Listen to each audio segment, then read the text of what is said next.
What's going on, people? We are Tottenham TV. Everton 3, Tottenham 2. I'm here with Amir, who had to sit through that game with me. So big up to him. But yeah, today was an absolute shit show. An absolute shit show. I can't believe what I've just seen. When you think it can't get worse here at Tottenham Hotspur, it gets bloody worse. We weren't at the races from minute 1 all the way down to the 90th minute. The goals that we conceded today, the chances that we conceded today, it's just nowhere near good enough. Nowhere near good enough. The first goal, Archie Gray gets danced inside out by Dominic Calvert-Lewin, a guy who hasn't scored for 16 games, and you just knew Dr. Tottenham were going to come and give him his first goal in 16 games. He hasn't been able to hit a barn door. Not only him, but Everton haven't been able to hit a barn door for a very long time now. I think they scored 1 goal or 0 goals in the last 10 games. But here come Tottenham. Here come the open defence. Here, just have chances, have goals. And we're gifting them goals. We're gifting them chances. And Dominic Calvert-Lewin, we made him look like prime Cristiano Ronaldo today, the way he just tore our defence inside out. So that was the first goal. Easy does it. The second goal, Ilman Ndiaye, completely done Radu Dragusin, who was pretty much our only classified centre-back on the pitch today, with as well Ben Davis just coming back from injury. But he made Dragusin look like a centre-forward the way he was defending today. One step over and that's it. Bang, Dragusin is out the game. The third goal was just a comedy of errors, in the back post, was it? I think Dragusin hits it into Gray or something and it's an own goal. I mean, how the hell are you going 3-0 down to this Everton side? 3-0 down to this Everton side. We're sitting 15th in the league before the game started, and you're playing a team below you. There's not many teams below us, by the way, and you're going 3-0 down as early as we did. I'm saying it all week. Stop playing these overtired players. You had players on the bench, like a Mikey Moore, who, by the way, came on and made an absolute difference. It's surprising, isn't it? When you bring on a player that's fresh, then he can actually make an impact. But no, the players that are on the pitch are knackered. They're tired. They can't do nothing. Pape Sarr, I thought, was a joke today. Dragusin was a joke today. Hauled off at half-time. Pedro Porro could do absolutely nothing. He is knackered. Play Reguilon at left-back and move Spence to right-back. Spence, yeah, he's played a lot of football recently, but over the course of the season, he hasn't actually played that football, and it's no surprise to me. He looked one of the freshers on the pitch today, and he actually one of the ones that made an impact. Kulusevski, God bless his soul, he's knackered at the moment, but at least he was trying to make an impact. In the opening stages of the game, he actually was able to hurt them a little bit. But Sonny has got to put away that chance at 1-1. At 1-1, you've got to put away that chance. It's a gilt-edged chance, and Sonny as well is completely knackered. He's knackered. Ange Postecoglou actually did try and change up the tactics today, so it's fair play for that, but it just didn't work. It didn't work by any stretch of the imagination. And waiting too long to make changes within the game. You saw as soon as we made changes, with Mikey Moore coming on, with Richarlison coming on, players that have not played a lot recently, it makes an impact, and the fresh legs and the fresh energy makes an impact for us. Why the hell can't we start like that? Or if you don't want to start like that, make the changes a lot earlier so you give a better chance to get us back in the game. It's not good enough. It's not good enough from Ange Postecoglou, and it's not good enough as well from the players on the pitch. I fully agree with pretty much everything you've said there, Ben. And I think that the situation's even more dire than we really realise, because it's not just going down 3-0 at half-time to Everton. It's also, I think what we showed in that first half was a complete and utter lack of fight, passion, spirit, ambition, confidence. We look like a team devoid of all of those. And I really am struggling to see where we go from here after a performance like that. I think apart from maybe Spence and Mikey Moore, who came on and changed the game a bit, and Richie as well, I thought he came on and did all right. Apart from those three, I didn't really see much fight from our players. I'm looking at my captain as well. I'm looking at Sonny. I'm looking at him to get players fighting for each other. Get players in a battle with each other for those 90 minutes. I didn't see that. I'm very disappointed. When it comes to the finish, a normal Sonny, we said it, a normal Sonny does bury that. And it just looks like a player devoid of confidence, a team devoid of confidence, a manager who doesn't seem to have the answers that we're looking for as well, which is very, very worrying. Yeah, you look at him on the sidelines. He looked lost. He looked bemused, didn't he? He looked Completely lost and bemused. Completely lost. You look at it. He makes a change at half time, right? He brings on Richarlison, takes off Dragusin at half time. I don't know if that's due to injury or just due to Dragusin just getting completely opened up alive. Maybe a bit of both. But then after that, he waits until the 73rd minute to bring on Mikey Moore for Pape Sarr. 73rd minute. We're 3-0 down here. Way too long. We're 3-0 down. And it's not like we're 3-0 down when we're pushing. We're 3-0 down and we look clueless. Yeah, doing nothing. So why does he wait so long till the 73rd minute to bring on Mikey? I don't know, is the real... And those are the only two changes that we made in the game, by the way. 3-0 down at Everton. Yeah. It's just madness. It's wild. just madness. And you look what happened when you bring on Mikey. Look at that cross for Richarlison. It's pretty much the only good cross that we put in all day. It's the saving grace of that performance, really. Mikey Moore's little cameo, 15 minutes of taking your man on, step overs, creating trouble, and he got his, rewards with the little short corner with Sonny and whipped the ball into the back post, testing the defender, testing the keeper, and Richie was alert to it and managed to get the second. But it's all too little, too late. From Spurs. If we had got those 2 goals back at the start of the second half, yeah, you're talking, you're in business. Then you can make maybe another couple of changes. But I can't really follow Ange's logic with how he's managed that game today. And to be honest, it goes even further. I don't think he's managed games throughout this season well. And it's not just the games. I think he's also mismanaged a lot of the players. When you're looking at the injury crisis that we're going through, of course, not all the injuries are on Ange, but when you're looking at the VDV and Romero situations, and when you're looking at the Udogie situation, and when you're looking at now Dom Solanke out, you're just wondering, are Ange's methods just too much for your modern footballer? Don't get me wrong, yeah. Do not get me wrong. And for me to say that Ange has his hands on every single injury at this football club, I don't believe that whatsoever.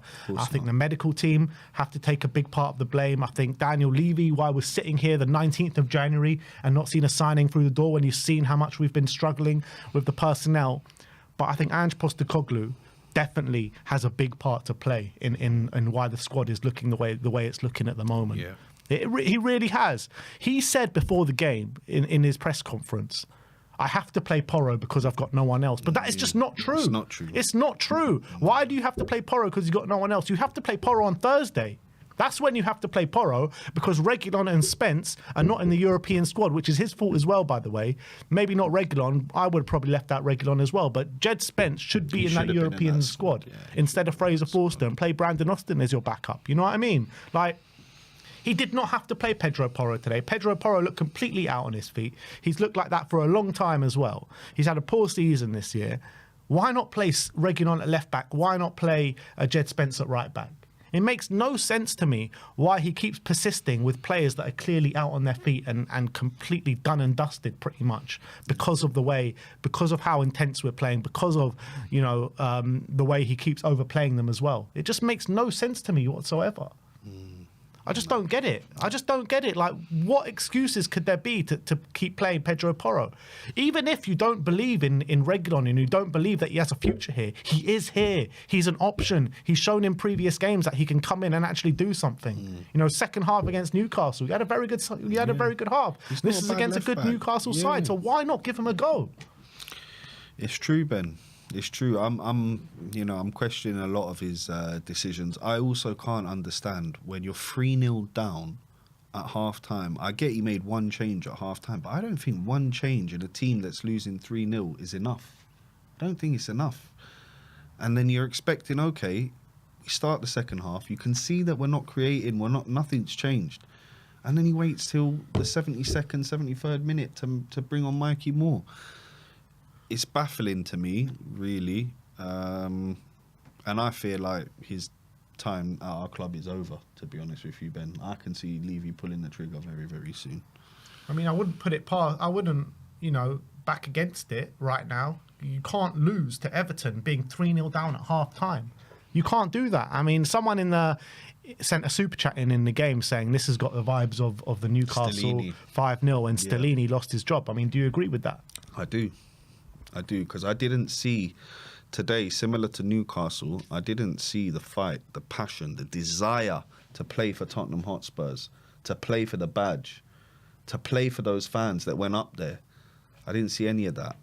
You know what? I'll be fair, until the 73rd minute when Mikey Moore came on, because he injected some pace into that team. He took on, he created trouble, and he got his assist. So it's the only saving grace really from that performance is a 17-year-old kid. And that's where we're at the moment. Yep. That is where we're at. Yep. And I keep saying, give these guys a chance. It can't go any worse than it's going. Yeah. Like, what's he looking at to say, oh, you know what, if we lose this and we lose that, we're going to get completely open. We're getting completely cut open and run open every game anyway. Look at the game today, right? We're 3-0 down, and it could have been 4 or 5 at half time. Oh, easily. One ball over the top. That's all it Easily. took for them to be 1-1 and go off. If Everton's attack had any more about them, they would have scored 4 or 5, maybe even 6 today. You know what I mean? And it's like, we're sitting in the league 15th now, 24 points. Everton are on 20 points with a game in hand. Yes, that game in hand against Liverpool, so we're lucky on that situation. But we play Leicester next. We play Leicester next, who are 10 points behind us, and they're 19th in the table. You know, the form is nowhere near good enough at this football club. The form that we're on is sackable form. There's no, don't get it twisted. It's sackable form. Like, I've never seen a manager perform this badly and not get sacked at a top club. Yeah. That's the reality. Injuries or no injuries, it doesn't matter, you know? And I think he's been the structure of his own downfall in terms of some of the injuries as well. Like I said, it's not all his fault, but he definitely has his part to play in it. So what do we do now? What do we do? Because I said before this game, Levy's going to give him 7 games and wait till the end of the Cups. But right now, if you're getting battered by Everton, we got a Leicester game coming up pretty soon. We've got 2 games in Europe where we're fighting to sit in the top 8. And then we've got pivotal games in our season. Liverpool away in the Carabao Cup semi-final and Aston Villa away in the FA Cup 4th round. Are we going to wait and see how this all plays out, or are we going to make a change now? I think he's going to make a change now, Ben. I really do. I think he's going to roll the dice and bring someone in. Who that person is, I have no idea. No idea whatsoever. But I can't see him persisting with this. It's horrible form. And it doesn't look like it's going to change at any point. I'm struggling to see where we go from here. Will he bring, like, similar to what he did with Jose and bring Mason in for a little bit? Possibly, but I don't see how that changes anything or how that helps us out. Are there managers out there that could do a better job for the run-in and these 3 cup competitions that we're still in? Maybe. Do we need just someone? I'm not even joking here. Do we need someone just to stem the tide from now to the end of the season, make us a bit harder to beat, just so we bloody stay in this football division? Yeah. And maybe, you know, shithouse a cup result against Liverpool, get us into a cup final. Just till the end of the season and then reassess it. Yeah. Is that what we need right now? Is that where we're at? Maybe. We are 15th in the table, guys. Maybe that's what we need. It's an absolute joke. Because I wish I could sit here. I wish I could sit here and say I have faith in what Ange is doing, in what he's saying, in the team. I'd love to be here and say all that to you guys. But deep down in my heart, I can't, because I can't see the progress. We're 8 points above safety at the moment, and both those teams have a game in hand.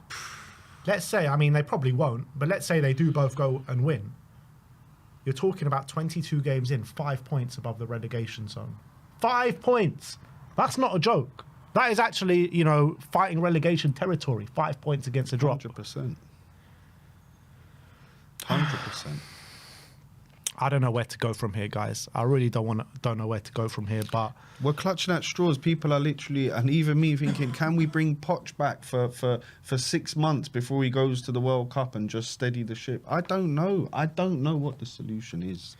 And don't get it twisted as well. Don't get me wrong, like, as much as you know, I call Ange Postecoglou out, I call the players out, all of these guys need to be called out. The one single main problem at this football club, and it won't ever change in the long term until this problem is sorted out, and that is Daniel Levy and Enoch. That is the sole problem. Ever since we're in a title charge with Maurizio Pochettino, right, it's been wrong decision after wrong decision after wrong decision. Manager after manager after manager has come in, and no manager that has come in has ever got what they needed to do to succeed in a job. That is the reality. And once again, we are sitting here, 19th of January, the squad is out on his knees, and we're dilly-dallying in the transfer market and not bringing in any players. We've brought in Kinski, fair enough. But when you're looking at the outfield squad that are dying on their knees right now, this squad is dying right now, literally dying on the football pitch week in, week out. And the club are dilly-dallying in a transfer market, not bringing anyone in. Look at Man City. That is how a proper football team act. And yeah, I know you're all going to say, yeah, they're backed by a nation, they're this, they're that. Don't give me that shit that Spurs cannot bring in players and can't spend money in this January transfer window. And don't give me that shit about how hard it is to do and bring business in when Man City can go and bring in 4 or 5 players off the bat when they're struggling. We're struggling. We're dying. We're dying as a football club right now. We need players to come in now. We need it on the 1st of January. Don't let this squad die. You already done it. So, I mean, I don't know why I'm saying don't let this squad die, because we're already dead. We're already dead. We need players now. And if we don't bring in players literally tomorrow or in the next 2 days, and I'm sorry, relegation is an actual possibility. I don't know. I don't think we're going to go down, but just to be in the conversation is embarrassing enough. Mate, we're already in the conversation. And if anyone is kind of like, oh, no, you know, there's no chance we'll get relegated. We've seen big teams get relegated before. It can happen. When you're this despondent and you have no confidence, no spirit, no passion, no fight to play for the badge, nothing, that's a team who can go down. And if we don't get a result against Leicester, we're in big trouble. Big trouble if we don't get a result. Well, you know what? We said that in the week building up to this. If we don't get a result against Everton, we're in big trouble. And now it just gets deeper and deeper and deeper. And I don't know where to turn from here, but that is your instant match reaction. Everton 3, Tottenham 2. I'm at a loss for words, guys. Me too. I don't know. Look, I'm excited to see. I want to hear what you guys have to say about the whole situation, about Ange Postecoglou. So we're going to bring on you guests in just a little bit. I just want to get through these super chats before we bring you guys on. And first and foremost, we've got C9 Manic saying, Ange in, can't wait for him to bring us the title in the championship next season. On the other hand, I hear Sean Dyche is available. Tyler Lagachi says, does Ange have full control of the lineup? Honestly thinks Levy will not allow him to drop Son. Been dreadful for ages. Moore changed the game on the left side. It's true, Moore definitely did change the game on the left side. He changed it completely. Next up is CCM28 saying, appoint a manager whose highest level was the Scottish Premier League. He doesn't change his tactics. He plays the most countable style, not hard to see coming. No thanks, says, can we get even 40 points this season? Where are we? How many points are we on? We're on 24. Peter Hurt says, remove Ange, remove the problem, remove Levy, remove the cause. I like that. It's actually spot on, isn't it? That's bang on the money. Bang on the money. Bang on the money. The question is that I hear a lot is, how are you going to get Levy out? And you can't move an immovable object, a huge boulder that's blocked. But I say to all of those saying you can't get him out, look at what Newcastle did with Ashley. It's a very... Took them a bloody long time. It did, but they got what they wanted in the end, and now you look at them. Yeah? So it is possible. It is possible to change ownership, but there has to be some kind of push from the fan base for that to happen. If everyone's just happy drinking their beers and eating their prawn sandwiches, then nothing's gonna change. It's just gonna stay the same, and we'll be in this situation in 18 months down the line.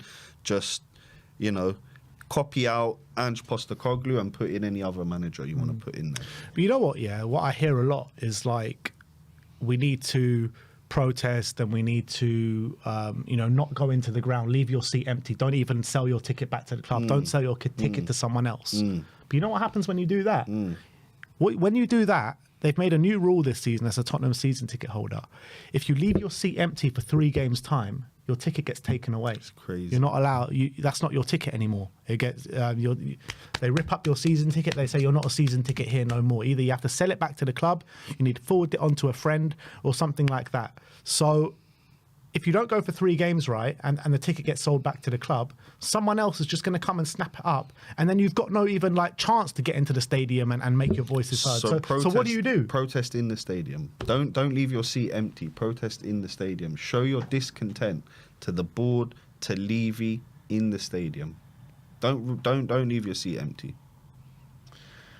Jory with the super chat. Big up Jory. He says it's over. No signings cause the board wants to sack Ange already. What's this? Sorry. It's over. No signings because the board wants to sack already. They just need for the right moment, and here it is. Management, manage your resources for max points. Jory, you're going to have to come on and explain your point there. But look, we've got a busy fan show about to take place, and first up, we are going to Mikey. Hey guys. Mikey. How we doing, Mikey? I'm done. I'm gonna be honest. I think that's it. I think a lot of people are like on the fences, or even some of the Anginas are now firmly Ange out. I know Twitter isn't exactly the easiest place to find high thinking human comprehension, but there are a lot of people on there who are ready and willing to say that they're Ange out, and I'm finally there. I'm finally there. I think that was it for me. Was that the draw that broke the camel's back? I mean, what is it about Ange in terms of, you've got players like a Will Lancashire, you've got players like a Mikey Moore who've always impressed when we've seen them play. Richarlison, I can get it to a certain extent, just coming back from injury, you want to manage him, you want to bring him back in slowly. You got Reguilon there, who he hasn't exactly been terrible in the last couple of games that he's played. So why keep playing these players that are just overplayed and tired? I don't know. I wish I had an answer. I know that's not great for a fan show, but I really can't tell you. It doesn't make sense. The definition of madness is trying to do the same thing over and over again with it failing and keep thinking it'll work. Or that's a definition of insanity. Sorry, it's insane. It is the literal definition of insanity. Doing the same thing over and over again, thinking it will work, and it repeatedly fails. And that's what's happened. We've had, I don't know, in all competitions, I think that's 2 wins in the last however many, and one of them was, the win against Liverpool was great, don't get me wrong, but, it was in dubious circumstances, and they battered us for most of that game. So it really, the performances are the same, but the results are, we've lost, I think, apart from one game all season, which is the 6-3, every game we've lost has been by 1 goal. And this game stinks of the Galatasaray game, where we got absolutely dominated in every single facet, come out with a 3-2 scoreline and be lucky to get 2 goals. This was... I was in a pub, not in my usual, but I was in a pub watching it, and Everton deserved the win. The first... They took their foot off the gas in the second half because they knew they didn't have to press as much. They were 3-0 up at half time. What more is there to say?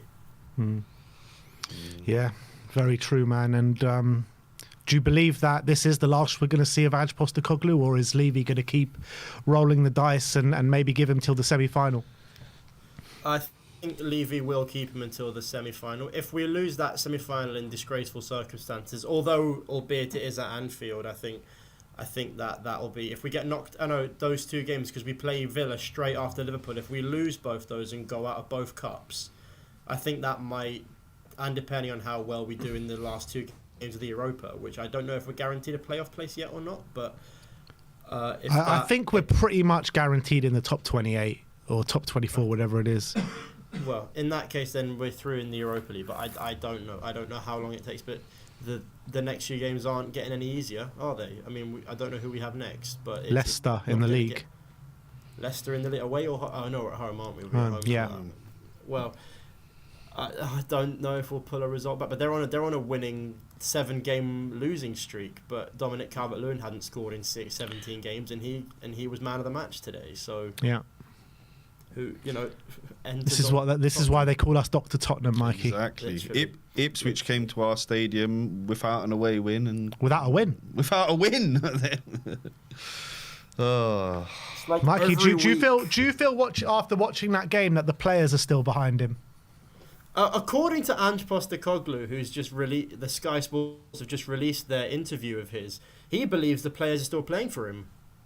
Do you believe that? No, absolutely not. They don't look like they give a crap. They don't look like they care. I feel like, that could just be simple exhaustion. They are so exhausted. He said that they just fell short in the game, according to Ange. Just fell short. Oh, don't give me that. Fell short. Don't give me that. Just fell short. Is that what he said? Mate. We gave ourselves a mountain to climb, but the players certainly tried to claw the game back, but we just fell short. Well, I guess in terms of clawing the game back, yeah, we did just fall short because it was just one goal in it by the end of it. But we were not at the races for 70 minutes in that game. No, absolutely not. And he said Mikey Moore gave us something on the left, something to think about maybe. I don't know for the next few games, but I don't know. Look, when is it going to end, Ben? To quote a very famous clip. I don't know when it's going to end, but like you talk about being Ange outright. Yep. What can change if we do sack Ange? And if we do sack Ange, who would you like to see come in? Well, I haven't an extensive list of the free available managers on the market. Someone mentioned Sean Dyche. I absolutely not. But I think it doesn't. It's not about who we can bring in. It's about what we need to get out, because it's obvious that the put it perfectly. Ange is the problem. Levy is the cause. Ange isn't helping himself by playing this way. And Ange has also said something about the market, about he still believes the club are trying to support him in the market. The club's trying hard behind the scenes. We're not the only ones in the market. All this crap. It's not sustainable. It's not sustainable the way we're playing. We've said that for about a year now. It's incredible how much the rhetoric doesn't change. He's supposed to be this honest guy in interviews, but every week it's the same thing. We'll go again next week. The club are trying. My players are still, and you keep playing the same thing. It's not working. My full opinion is that yes, it is untenable for Ange now, and I obviously would have said maybe Amorim. Obviously he's now at Man United, and I wouldn't. But all of the big managers, who's going to look at a proposition like Tottenham, potentially 5 points above the relegation zone, having just sacked their fourth manager since. Their third permanent manager and fifth overall manager since Pochettino 5.5 years ago, sorry. Where does that leave us with enticing someone? We've got a stadium, but the budgets Levy gives aren't befitting of a top quality manager. So what do we do? Pochettino's tied up with the USMNT, and we're stuck thinking, where's it all gone wrong since he left? Yeah, I think we all know where it's gone wrong since he's left. It's bad decision after bad decision by the guys upstairs. They can't seem to get anything right, and that's the reality. The people at Lily White House need to. We say it every week. There's nothing gonna. Brian Daigle says it every week. Says it every day. What's going to change? They need to have a look at themselves. I would have rather this game. This is actually I wouldn't rather, but if this game ended 3-0, it makes it easy to sack Ange. It makes it harder for him to defend himself. But with a 3-2 scoreline, the average fan will look and think, so close, and that. And if you didn't watch the game, I'm sad to say that's probably going to happen. It's going to be so close. We clawed it back, but we were 3-0 down with 86 minutes on the clock or whatever when Richarlison scored, or Kulusevski scored. Sorry, 81 minute, whatever. For large parts of that game, we were absolutely outclassed by David Moyes. Yeah, and you're looking at Everton, who have been a team that have scored like 0 or 1 goals or something in their last 10 games, and then suddenly, bang, 3 goals in 45 minutes. They're not an enterprising attacking side, but we gave them so much room. Dragusin had to come off at half-time.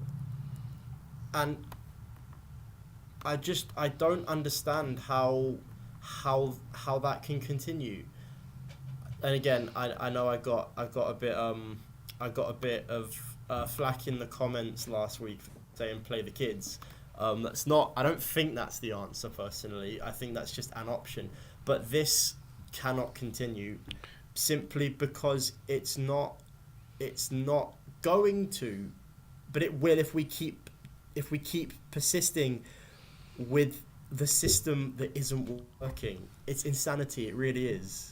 Mikey, though, here's the thing. You say playing the kids isn't part of the, or it's maybe a small part of the solution. I actually disagree with you. I think it's a huge part of the solution, because you look at Mikey Moore when he came on, 17 years old, injected pace into the game, pulled us back completely into the game from nothing, basically, just taking his man on, got a wonderful assist. And if you're looking back at the previous 5 games, some of our best players are our younger players, Spence, Bergval, Archie Gray. So I'm thinking, when at half time, I was kind of thinking Ange might stick on. Richarlison was the obvious one, stick him on, but I was expecting to see maybe Lancashire come on, maybe Moore, maybe Oluseyi, and nothing. It took him to the 72nd minute to put on the kids. So I think we've got a lot of talented youth, and I think that he hasn't utilised them that well throughout the season, and that any manager that does come in, it's got to be someone that can work with these young players and build some confidence. Because for me, that team in the first half looked like a team devoid of any team spirit and confidence, which for me is the biggest worry with regards to where we're at the moment. Where are you on the relegation battle, Mikey? Are we in a scrap for our lives here? Yes. That's a serious question. I know, and I didn't want it to hit me, and it has. That we, as the richest club in London, are now 8 points off of a championship drop. Now, do I think we are going to get relegated? No.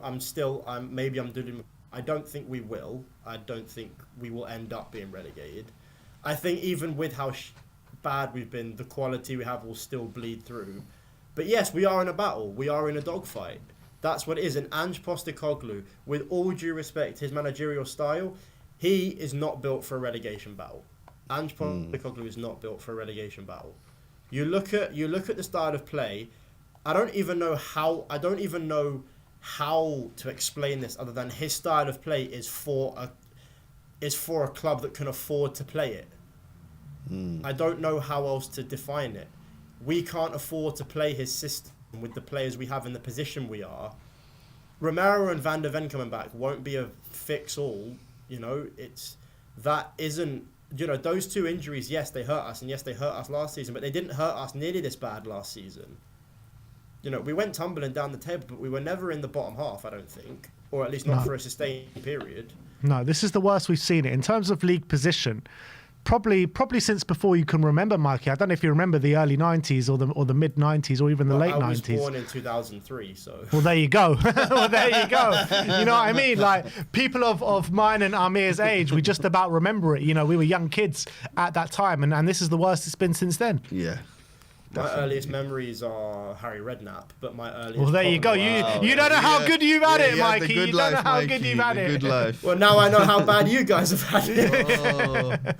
No, this is humour is the only way you can cope with it. This is genuinely awful. This is embarrassing. We are in a relegation fight. These players, we have a former Premier League Golden Boot winner in our ranks who is supposed to be our captain, and I haven't seen a single ounce of leadership from him. He's taken accountability, sure, but we have 3 players over the age of 30, one of which is now a 4th choice goalkeeper, one of which is Ben Davis, who I thought, he was okay today, but he was playing against the most aerially dominant striker in the entire league, not named Erling Haaland. Dominic Calvert-Lewin, the one thing he's got, even when he's out, even when he's not scoring, he is a menace in the air. He is the most aerially gifted striker I think I've ever seen.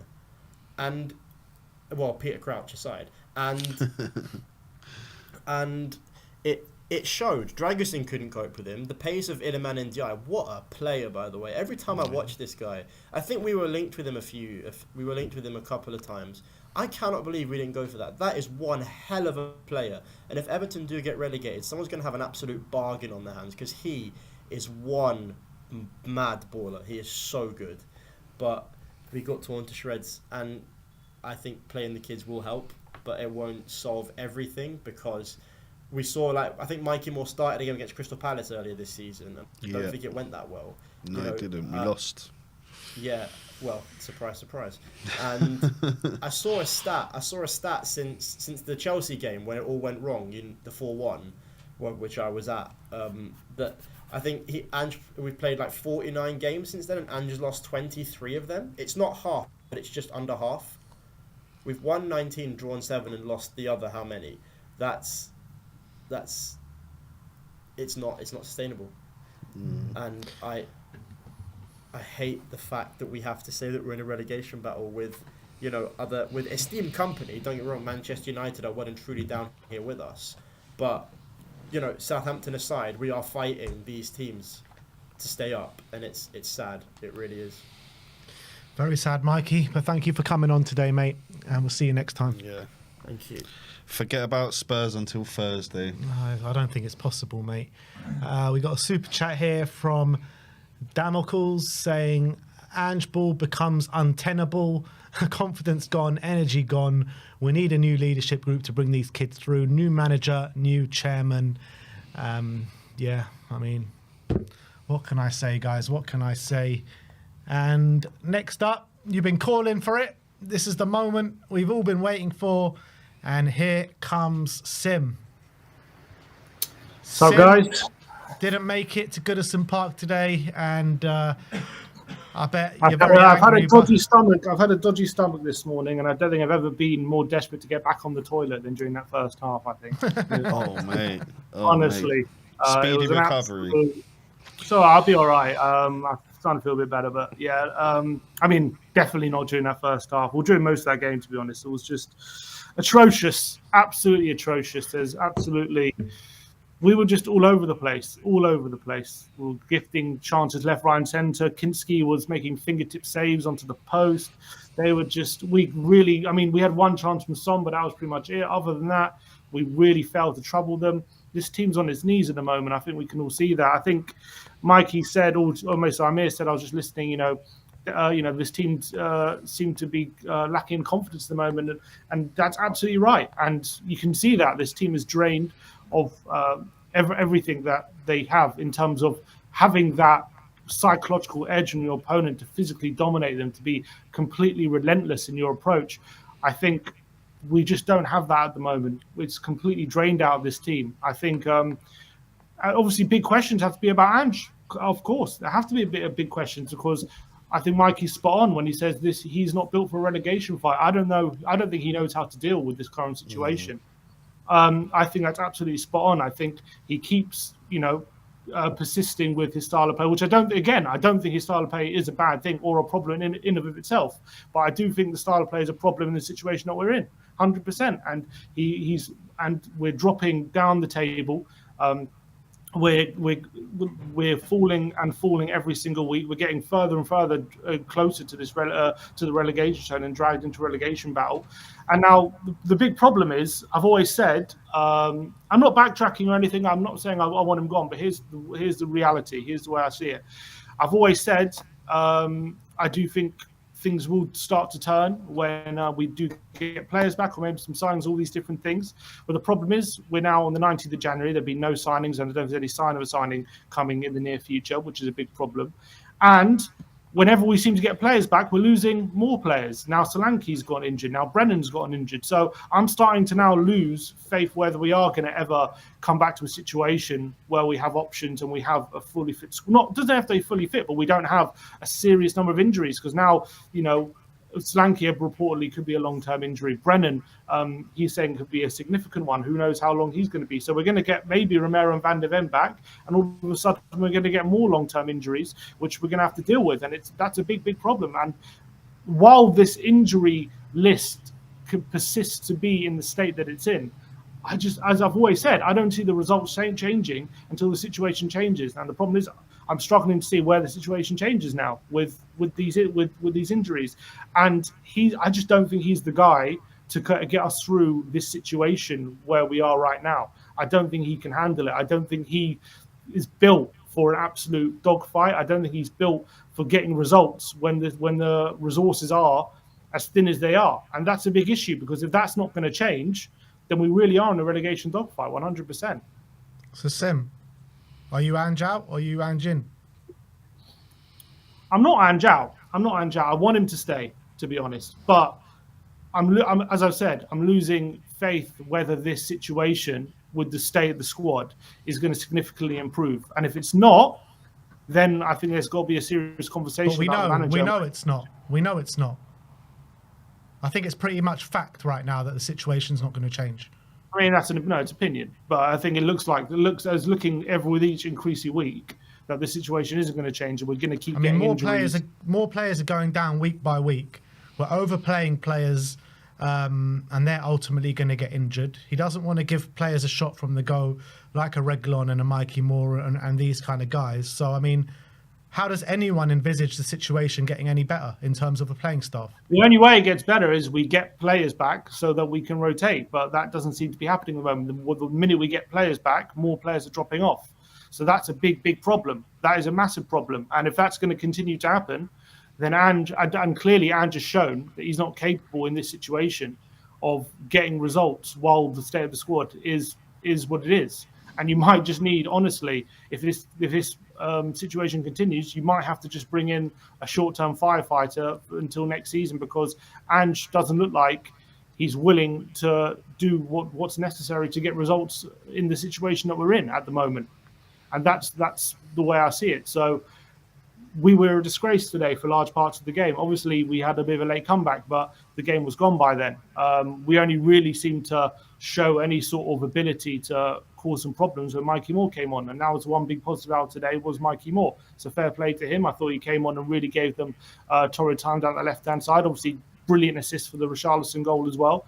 But it shouldn't need Mikey Moore to come on to try and salvage a situation when he's the 17-year-old in the room here. Again, let down by a lot of our, apart from maybe Decky, who comes with a bit of credit, we let down again by a lot of our senior players today. After the defence, I hate to say it, Archie Gray had a bit of a mare. Dragoshin had a mare today.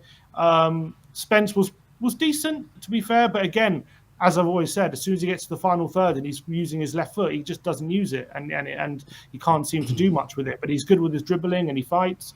So he was good.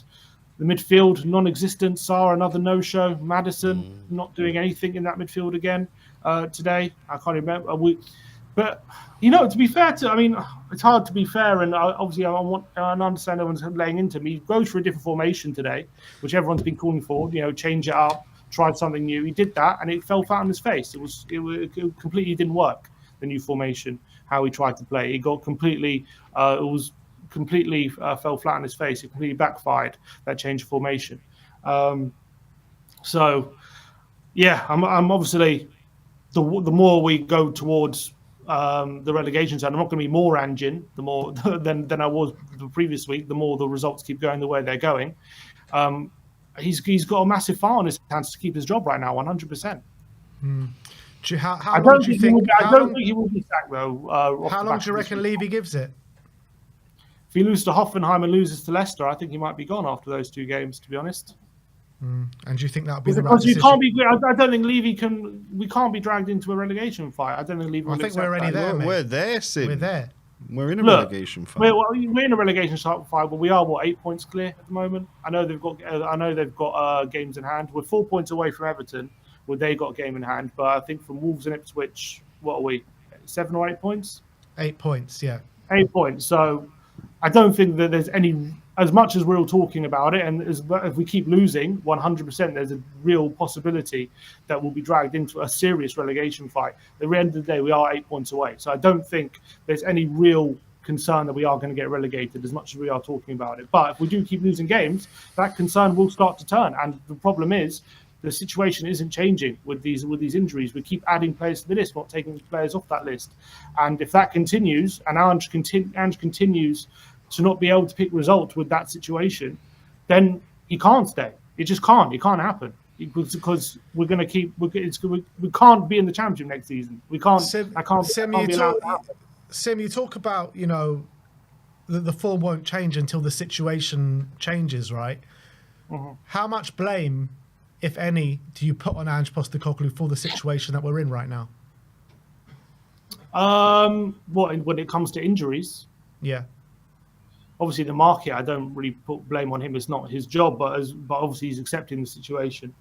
He keeps outwardly saying he's happy with the way the club is working, but obviously a lot of fans and we're all very, very frustrated that we've got another 10 days of the window to go, and we've got so much work to do this window. How much blame to put on Ange for the situation that we're in? Yeah, he takes blame. I wouldn't say it's completely on him, but he definitely takes blame, for sure. As a percentage-wise, how much is his fault entirely? How much is luck? Like you look at Solanke, you know, that's complete luck. It's just he goes for a shot and he tweaks something. You go for Vicario, that's complete luck. I think, you know, with some of the centre backs being injured, you know, some of it is maybe his fault. Some of it's also unlucky as well.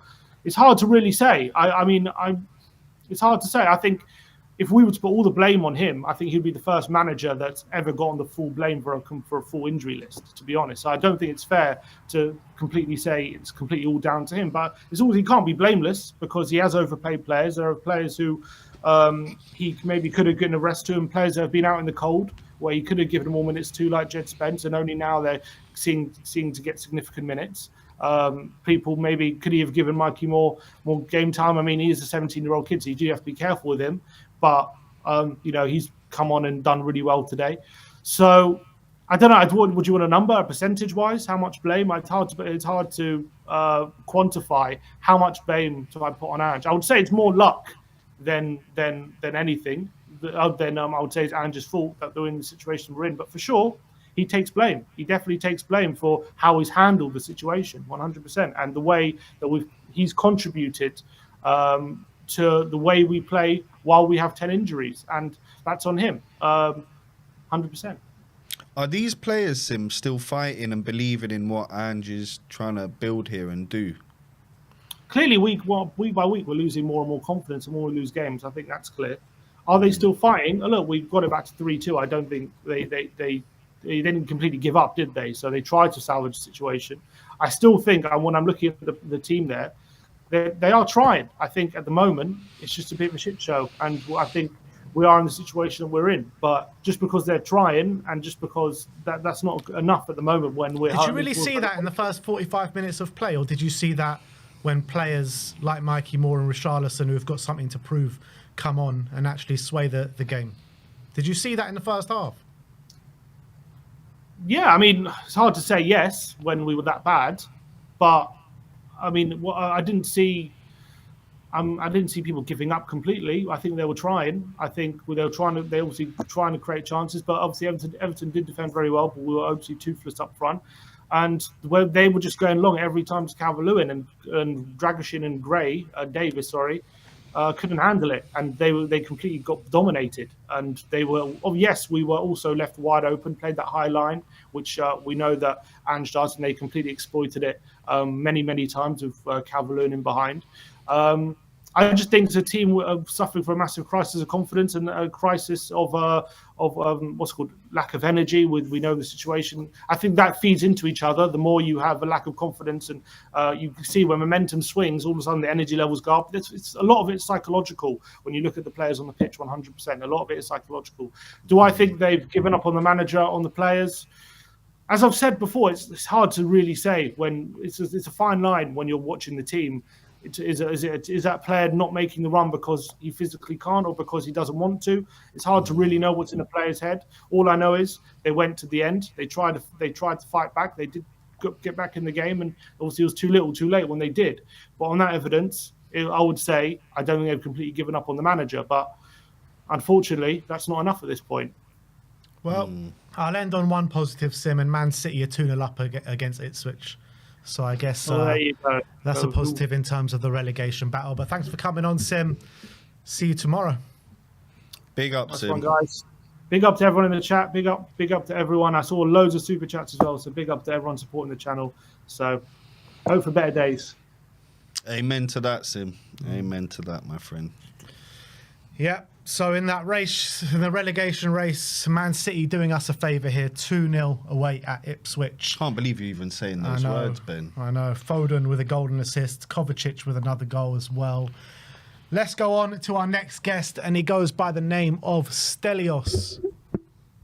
Stel, big up to yourself. Thanks for coming on today. First and foremost, how are you doing, mate?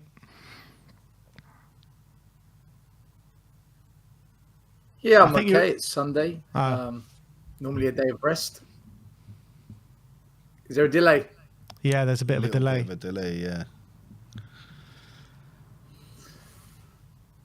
Okay, I'll do my best. Maybe just have to pause 5 seconds before we speak to each other. But yeah, no, I'm good. How are you guys? How's Amir doing? How you doing, Ben? You guys all right? Yeah, you know, just going through the motions. I think today was absolutely horrific. And in terms of where we stand and where the manager stands right now, I mean, it's hard to see. I mean, it was hard to see before, but it's hard to see how, you know, these results and performances can keep coming, and the manager can keep his job, really, isn't it? He needs to be sacked. He needs to be sacked immediately and replaced. And I've been saying it for how long? He needs to go. I personally think Sim is deluded, absolutely deluded, as are many other fans. It's not just Sim. I don't get it. I simply don't understand their logic anymore. You know, I look at today's game, and people could say, "Oh, we're low on confidence and we're drained and we're tired." No, we're not. No, we're not. That second half, we rallied. We've got something there, but what we don't have is a manager who can strategically organise it. You look at that first half, and I'm looking at individual defenders not able to defend as individuals. 1v1 defending. If it's not Udogie, it's Porro, but they're both missing. Today it's Ben Davies and Dragusin. They're making individual errors. And you look at, you think, is Ange actually a good coach? Are the people that are in the coaching team good coaches? Maybe at passing the ball and teaching players where to move, and because we did create some attacking moments and him early on, but Son showed us why he's no longer the player that he once was, and he needs to be replaced. So that's not too much of an issue for me. But defensively, we're awful under this manager. We are so bad. No individual player has improved as a defender for me under this manager. I think Udogie's regressed. I think Porro's regressed. Van der Ven, he was making errors before he got injured. Romero was having the worst season I've seen him have. Dragusin looks terrible. Ben Davies was all over the shop. I just don't understand how anyone can defend that. And then you look at midfielders that have been overhyped and, oh, look at the improvement under Ange pass that sets up the first goal. And you're looking at it thinking, you're a professional football player and you're making a pass like that. And I'm supposed to be excited about the future under Ange and how good this team is. Then, that under this manager, one ball over the top completely wipes out the entire squad. And thank God Calvin Lewin's touch was so bad that it allowed Kinski to come out of his area and smother the ball. Because any other half-decent striker, if that was Amad Diallo, if that was Martinelli, if that was Haaland, if that was Salah, Jota, that's a goal. But Calvin Lewin, poor miscontrol. But that one pass over the top, we're 1-0 down with a depleted squad, and you've got them on the halfway line. He hasn't learnt a thing. He doesn't want to change. He thinks he can play his football and find results. No. So I'm looking at individual defending. I'm looking at poor passing from players we're supposed to be told are good. This high line that he still seems to obsessed with. And the killer for me, guys, this was the killer. This was the moment that I said to myself, I was already Ange out, but this was the moment when I said to myself, no one can defend him anymore. It's the 94th minute. I think it was 93 minutes and 50 seconds, right? There's 10 seconds to go. And the ball falls to our goalkeeper. Any other manager, any other team would be screaming, send it long. What does he do? The goalkeeper rolls it out to the centre-back, who plays it to the wing-back so we can play Ange ball in the 94th minute. And what happens? We lose possession of the ball on the halfway line, and we give them a free kick, and we lose any hope in hell from salvaging a miracle comeback because we want to play this man's tactics. I'll take you back to 2019 when we got to the Champions League final. Pochettino, we never played long ball football. We played nice football under Poch. In fact, some of the best football we've ever seen. 95th minute in the Amsterdam Arena. The ball, it falls to Sissoko at the back. Does he pass it left? Does he pass it right? No. There's 10 seconds left. He hoofs it long. Llorente touches it down. Lucas Moura scores, and we go absolutely ballistic. And we've lived off that moment for the last 5 years, right? Yeah. Poch played good football. Send it long, man. You got no choice. You got to just get the equaliser. Do something. 94th minute. We're playing out from the back. Listen, he's got to go, man. He's not the manager for this club, and he's not the manager for this team. But having said all that, still won't win under another manager whilst leaving Inika here. So the question is, what's the point of changing managers? We know it doesn't work. But the flip side is, how can you back manager? As much as he has some nice moments, and as much as he does, he creates some exciting games, and that he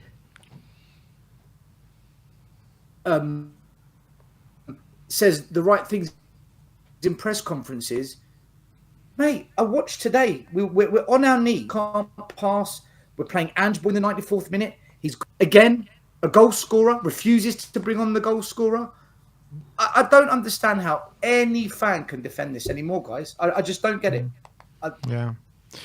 Stel, talk to me about I can't believe I'm about to say this, but talk to me about relegation. We're sitting 8 points above the relegation zone right now.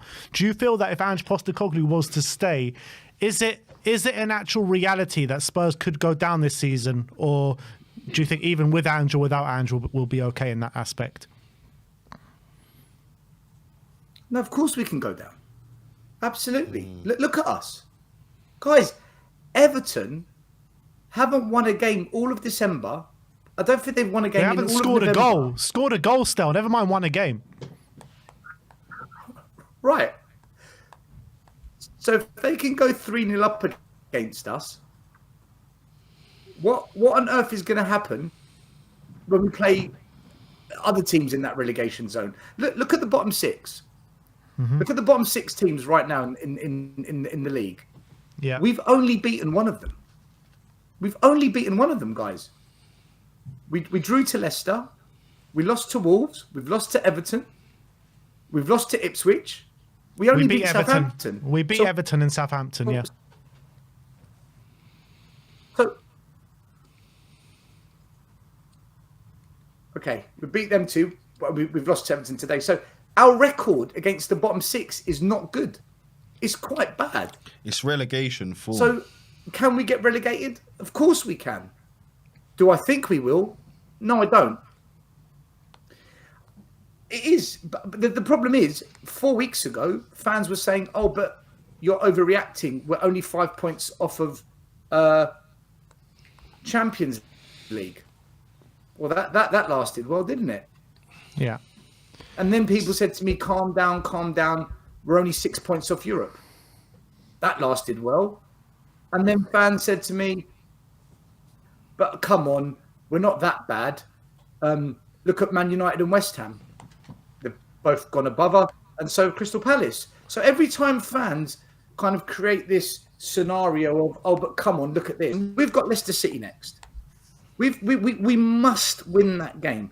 If we don't beat Leicester, 100% we can get relegated, because the next games coming up are Brentford's, Aston Villa's, Man United's, Man City's. We've got a very, very, very difficult campaign in the Premier League the next 7-8 games after Leicester. We got Ipswich away in that as well. We got Ipswich away in that as well. Those games. And in between that, we've got Carabao Cup, FA Cup, Europa. Can't rotate players because the squad's on its knees. We're getting more injuries than what we are putting back. We're not beating Ipswich away, guys. We're not beating Ipswich away. So, for me, we need to change the manager now, just to secure our Premier League survival. Like, I don't think we will go down, but I don't want to chance it. I want some assurance, and that means bringing a manager that's just going to change this up. And you know what? Just maybe that manager might be better for us in Europe as well, who's a little bit more pragmatic, a little bit more sophisticated in his thinking, that actually you've got to defend in football, not just attack. I'm not saying bring back Mourinho, but you look at, guys, you look at Brighton, you look at Bournemouth, right? And, you know, people say, oh, but Iriola, how would he do better at Spurs? Okay, let's look at it. 6 to 8 injured players out. He's found a way. They've actually got 10. Against Newcastle, he had 10 injuries. 10. Yeah. And he's gone up there and absolutely played them off the park. Right? I'm going to read something out to you both. Okay. Tell me who these players are. Ready? Travers, Wellings, Akiboni, Winterburn, Dotti. Who are those players that I've just mentioned? I don't know. I'm guessing they're Bournemouth reserve players. Do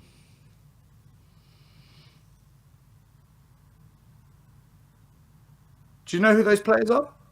No, we don't know.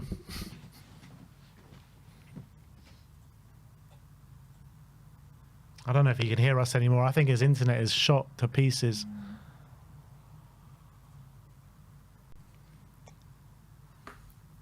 Hello, guys. Stel, that was the bench. Sorry, guys. My delay's getting worse. That was the bench of Bournemouth. The bench. So that bench is what Bournemouth had to. So when people moan about the bench and not having subs, we've had a group of players that. But yeah, Ariola has found a way. Yeah. Look, Stel, I think the internet's just struggled, mate. It's dying on its knees. But thank you so much for coming on, mate, and we'll see you next time. Let's hope for better days. Hope for better days indeed. That was Stelios giving his 2 cents on the matter. Shame about the internet. Yeah, and I wanted to find out who's the magic. It sounds like he's a big fan of Ariola, but can we even bring him in? Yeah, can we even bring him in? Like, who's the right man? I completely understand, you know, people wanting to cut their losses with Ange literally after this game. The question is, after that, is where do we go and who do we bring in? Who is the right man? Correct. To pull us out of this mess? A status change with the super chat says Forest spend far less but more successful team. CCM28 says I've never seen injuries, tiredness used as an excuse as much before. Poch, Mourinho, Conte all had to play 38 Premier League games plus Europe and domestic cups. True. Michael Hellman says, why would any top manager want to join Spurs? And that is very true. And you know, this is what we spoke about, where when we signed Nuno, he was like our 7th choice because we kept getting rejected left, right and centre. And when we got Ange Postecoglou in, he wasn't the first choice either because, you know, the likes of Arne Slot rejected us too. Yep. Anup says, keep Ant till the end of the season and hope we don't get relegated. Get in Roberto De Zerbi. He's a fantastic coach and manager. Well, quick update on the Ipswich game. Man City are 3 goals to the good. So that's, again, another result going in our favour in terms of the relegation battle. But let's go on to our next guest. I can see him doing his stretches ready for war. And his name is Brian Daigle. Brian, 3-2 against Everton today. I mean, what can we take from that game? Well, what do you want to talk about first of all, lads, and everyone in the chat? Do you want to talk about the football, or do you want to talk about the death of the football club and the welcome of the business corporation? Well, where should we start with this? Let's start with the football, and then we'll get on to the business corporation. But like that first half, does that tell you that that's a team still fighting for this manager? Nope. I will say these senior. It's a different set of senior players that are again throwing a manager under a bus. Apart from Kulusevski, listen, Andrew's got. We'll come on to Andrew and everything. These are the only players that look like they're actually trying and putting some respect on that badge and wanting to run through brick walls and wanting to do well are the youngsters and Kulusevski. That's it. That is it. It's just another group of prima donnas. How many times have I come on here and said when the going gets tough, the weak go hide him? Yep. There was a fight today from Everton. There was a fight, and we had no answer. Like Stel said, the ball's over the top. You're 1-0 down. The midfield was non-existent. Centre of defence, non-existent. The second goal, Radu Dragusin looked like he was walking the goal scorer down the aisle, as opposed to bloody well defending. Put a goddamn tackle in. Yeah. Put a tackle in. Show some skill. There's no fight. There's no fight. A brand new stat to add to this collection. Ange Postecoglou is the first manager in 41 years at Spurs where we've lost our opening 3 games in the new year in the Premier League. Another stat to throw onto the pile of these stats that people want to bring out. I don't know what I'm watching at the moment, but it certainly isn't Tottenham Hotspur Football Club.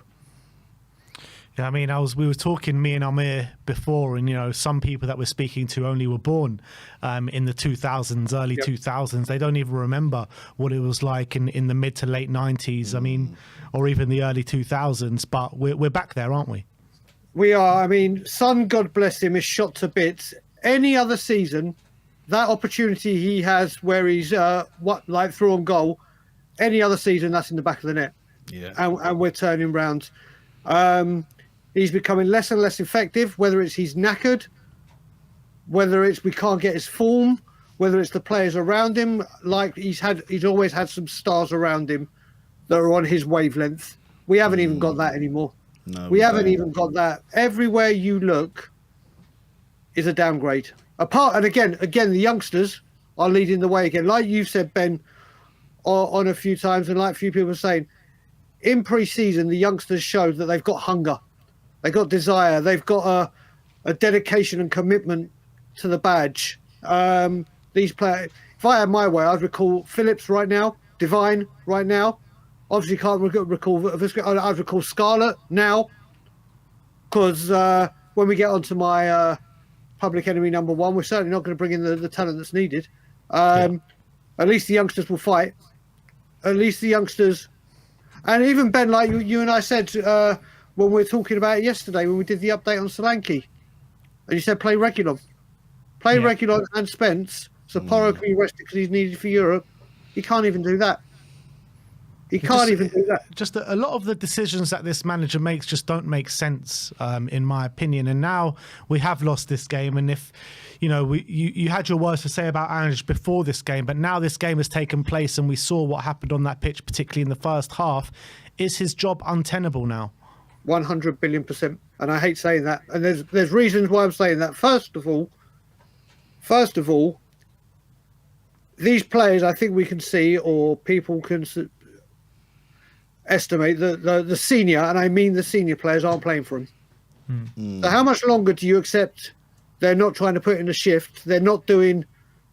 Don't get me wrong, Andrew's got the injuries and all that, which aren't the players' fault. They're being worked like dogs. But how long, if these players aren't playing, do you continue? This could be... We talk about the players, like you said, players coming back. Simeon mentioned, but as the players come back, other players are out. You cannot be 3-0 down at Everton. The last time they scored two or more goals in a game was in 2022. We all went into this game saying they cannot score goals. Well, they scored 3 in the first half. But what people have to understand is it doesn't matter. I've been saying it for ages. It does not matter who comes in. We're here again in 18 months. Regardless. And if a lot of people, even yourself, Ben, are going on about Iriola, who is doing such a wonderful job at Bournemouth, why the hell would you want to come to Tottenham? It's a black mark in your managerial CV. Why not stay and continue performing well at Bournemouth or wherever? And in a couple of years, when Pep goes or a big club goes, they'll come for you because they can see what you can do. They can see that with backing, this guy can do something. If Iriola comes to Tottenham, he won't get backed. He'll be told, you see these players we've got, do stuff with them, make them better. You're a coach. It doesn't matter if he stays, we'll go further down the table. It doesn't matter who comes, we'll stay where we are. And then in 18 months, we'll be here. It doesn't matter. I want Ange Postecoglou to go full on Conte now.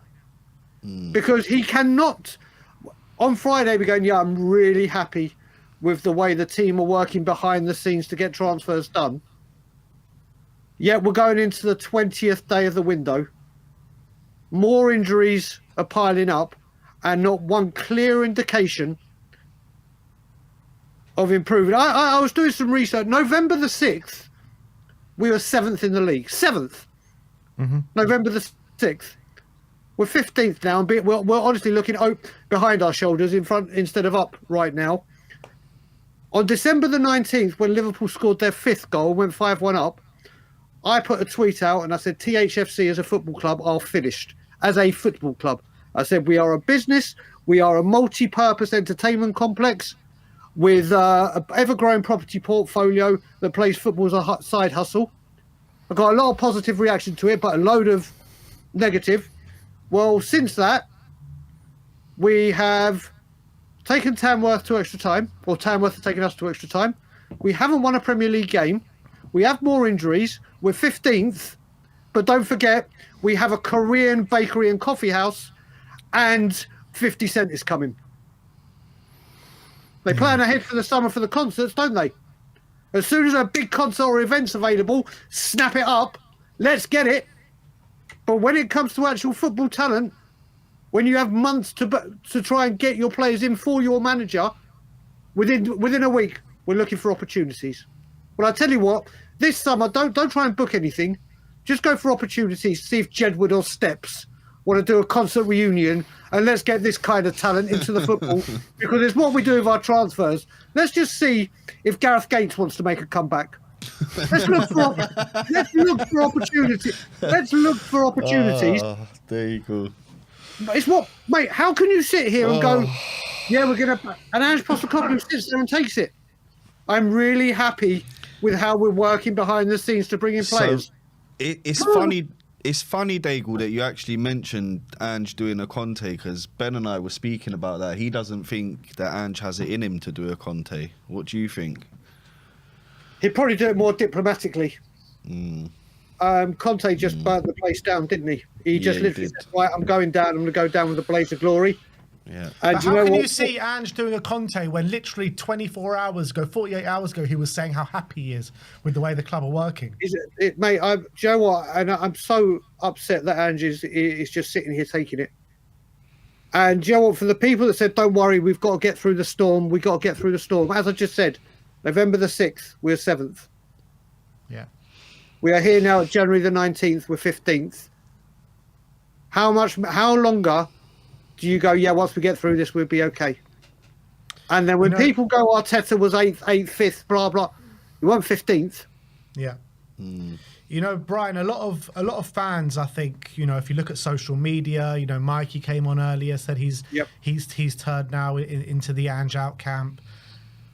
How long do you reckon it will take Levy? Because Levy, whether you want to say about this, you know, every 18 months you talk about it, you know, we fire the manager. We've never been this bad, and we've always sacked managers for being around 7th, 8th. You know, whenever top 4 looks lost, we seem to sack the manager. Ange's got a lot more leeway than previous managers, right? So how bad does it have to get for Levy now to actually bite the bullet and say, you know, Ange ain't the guy for us? Do you think that is coming? Well, you know why he's got more leeway, don't you? Because like I just said, 50 Cent and all these events are coming. They're what brings in the money more than the European football. It's like, we're not getting the European football money, but we'll get the boxing, the NFL, the fights, the concerts, whatever event you want to do there. And like I said, I wish that football stadium was used every single day apart from the day before and match day to generate revenue for us to be able to strengthen this team. But it does not go to this team. It does not go to make. So I think I've said, and I said to a few people, the only win I can think I can personally guarantee Premier League, or say in my heart of hearts I think we're going to win, is Southampton at home. That's the only game this season. For the remainder of the season, if I had to bet everything I had, because people going, oh, we've got Leicester next, it'll be easy. No, well, we're going to Germany on Thursday. Got to play pretty much full squad because we've got to get into that top 8 to avoid that playoff. So they're going to play. Kulusevski will be forced to play again. Porro, like you said, Ben, because he didn't play Reguilon, will be forced to play. There's players that will be forced to play again. And then we've got to play Leicester on Sunday. And I've got a very good friend who's a Leicester fan, Wayne Holland, who said, you know what, we're losing under Van Nistelrooy, but you can see there is a game plan there. We're missing easy opportunities and giving away stupid, but our shape is better. We're disciplined. We're just conceding goals from stupid errors. But they say, and he's saying, listen, he's going, we're bad, we're down, whatever. But he's like, you can see what Ruud is trying to do. There is a shape. We're the masters of our own downfall. And I can't see us coming back from Germany, A, injury-free, B, no players in. But the great thing is Buzzword Bingo is going to be brilliant tomorrow. I can't wait for Buzzword Bingo tomorrow. It's going to be fantastic.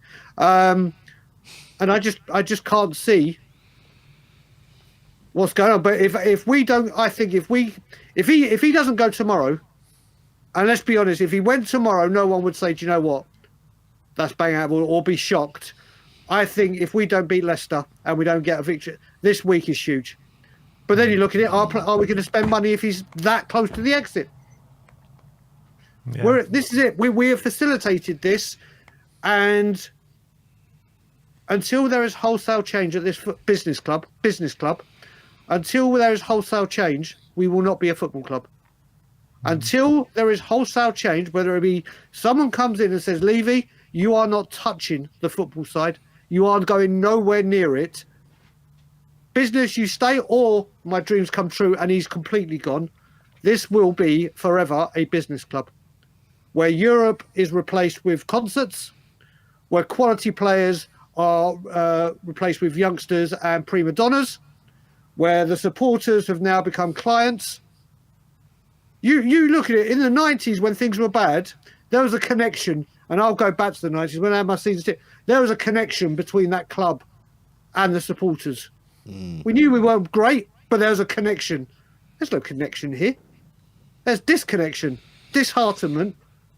You got owners that just do not give a monkeys about the fans, unless you're the ones that are coming and spending all the money.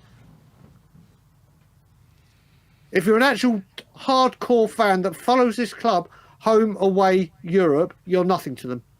You're just a guaranteed season ticket sale, and that's it. Yeah. Even if you want to leave your seat empty as a protest, they'll take your season ticket away after 3 games with the seat empty. So what can fans do to make their voices heard? Well, this is the thing, and this is where you find out where we are as a club. There's got to be one game near the end of the season, and I mean a home game. There's got to be one home game at the end of the season where there's nothing to play for, because obviously we're not going to get Europe via the league. And if we're out of all the cups, if we're out of all the cups. Surely the fans can come on board like the filth did for that one game when thousands didn't go. If there is nothing to play for, no trophies, Tottenham are in the bottom half of the table since moving to the game-changing stadium that promised such riches and fortunes and glory. If fans can't for one game, and I understand some people aren't in a financial position to say, I cannot leave it unattended for XYZ games. But if there was a Category C game or whatever, and someone was just like, do you know what? We have to make a stand because protests aren't working, because people say they'll turn up and they don't. The ones that do, fair play to you. Obviously, the international fan base that get, I start getting annoyed when they get called tourist fans now, because I am an international fan. Yeah. I know for a fact the tourist fans, if they could fly over to a game and protest, we'd have thousands. Yeah, Thousands will give up their time. Daigle, some of them are a lot more noisy than the locals when they're in the stadium as well, I've noticed. 100%. It's just that this has been allowed and tolerated to stagnate. As a football club, sorry, as a on the pitch, we're throwing managers under the bus once again, just a brand new set of players. They are absolutely exhausted by what is now looking like a manager that has lost the dressing room, and his training regime has. And I will say, do you know what? Fair play to Andrew on one thing. He did try to mix it up formation-wise or whatever, but it's too late. It's too late. You should have done this when we had the star player or the key players that were available to really help this system. Again, Sonny up front when we know he's not up front, when you've got Will Lancashire and Richarlison. Yeah. You got, like you said, like Ben said, you got Reguilon who can't play, but you're playing Porro. Dragusin looks like I didn't get to hear. Was it a concussion sub? It came in the end. I think so. I don't know So if that's him out for 2 weeks. I don't know if it was a concussion sub or not. I don't know. Well, first of all, let's pray that Radu's okay and it's not a concussion. But if it is, that's him gone for 2 weeks. Yeah. Johnson, is it right what I heard that it's come out that Johnson's injury, the famous medical team or term, is worse than first feared? That's what Sim said when he came on, yeah. Uh-oh. Yeah, I had something sent to me saying, I can't remember who said it, but they said it has sustained a concerning injury. Someone in the comments is saying, Ange confirmed it's 3 to 4 weeks. So 3 to 4 weeks now. What are we talking? That's what, mid-Feb? Solanke minimum 6 weeks, they're saying. That's both after the semi-final, isn't it? Yeah. So, mate, listen, we are rotten to the core. We are rotting. We're crumbling. Yeah, we are literally falling apart. It's not even funny anymore. The fact, the Spurs watch, bless them, said, just to let you know, relegation watch, Southampton are losing. That's what we're doing now. We are looking over our shoulders. Ipswich are losing 3-0, Brian. Good for them. Go, mate. I don't know how much worse it's going to get, but it's not getting better anytime soon. That's for damn sure. Good Brian, times. Always a pleasure to speak to you, my friend. Later, I'll speak to you soon. Take it easy, Daigle. The great Brian Daigle. Just before our next guest, let's just get into a couple of super chats. Time to Dare to Do says, big up BD, would you sign a petition? If you're talking about against Levy, you're damn right I would. Yeah. Time to Dare to Do says, we get over 10k supporters to a petition, we get the response from the government, so why not set that as our target? Maybe CC the government, as this is a scandal. I mean, what the fuck's the government gonna I love say? that though. CC the government. Samuel Lynch says Oasis reunion tour venue is more important to Levy. Oh, stop it. What he would do to get Oasis in this. Oh, stop it. Jerome says only 11 players fit, yet no signings. Aaron has been begging for help, but Levy is a criminal for not bringing in outfield players. Absolutely spot on. Yep. And Time to Dare to Do again says, if you would sign the petition, fans versus Levy, click the like in the chat and on the top chat. Come on, you Spurs. Come on, guys. Dare to do. Dare to sign. Anyway, let's move on to our next guest, and he goes by the name of Teslim from North London Narratives. How you doing, Teslim? I'm fine. Can you hear me? Yeah, we can hear you loud and clear, mate. I have a lot to say. God. Talk to me. Go on. So, Talk to where me. do I begin? So the first thing I have to say is to those who have been saying they want to be entertained, I hope you guys are entertained watching us lose every week. I hope that's very entertaining to you. Even the entertainment that this manager promised us, he has failed on. Um, this manager is an absolute liar because if you go back to his press conference when, like, not long after the first 10 games, after Chelsea, the Chelsea lost 4-1. When we Yeah. lost to West Ham, he was talking about how he was talking, and if you want to confirm, you can go to my channel, just watch the video. He was talking about how he doesn't care about entertainment. He plays this football because it wins. He doesn't care about how we look doing it. He just wants to win. And then this season and towards the end of last season, he's talking about how he just wants to entertain. But that wasn't what you were saying before. He's the one talking about how he wants his players to take risks and he encourages risks. Bissouma does it against Arsenal, which I think is quite stupid. You saying that you encourage them to take risks. Yeah. Bissouma does it against Arsenal and you haul him off. You take him off the pitch. Absolutely hypocrite of the manager. He signs Brennan Johnson, brings him in to replace Harry Kane. What were you thinking? Brennan Johnson is a player that you know cannot take on a man. Dribbling is not part of his skill set, and your system requires managers that can take on men. Yet you bring in Brennan Johnson, and he was seen as a priority target. That's what we were told then.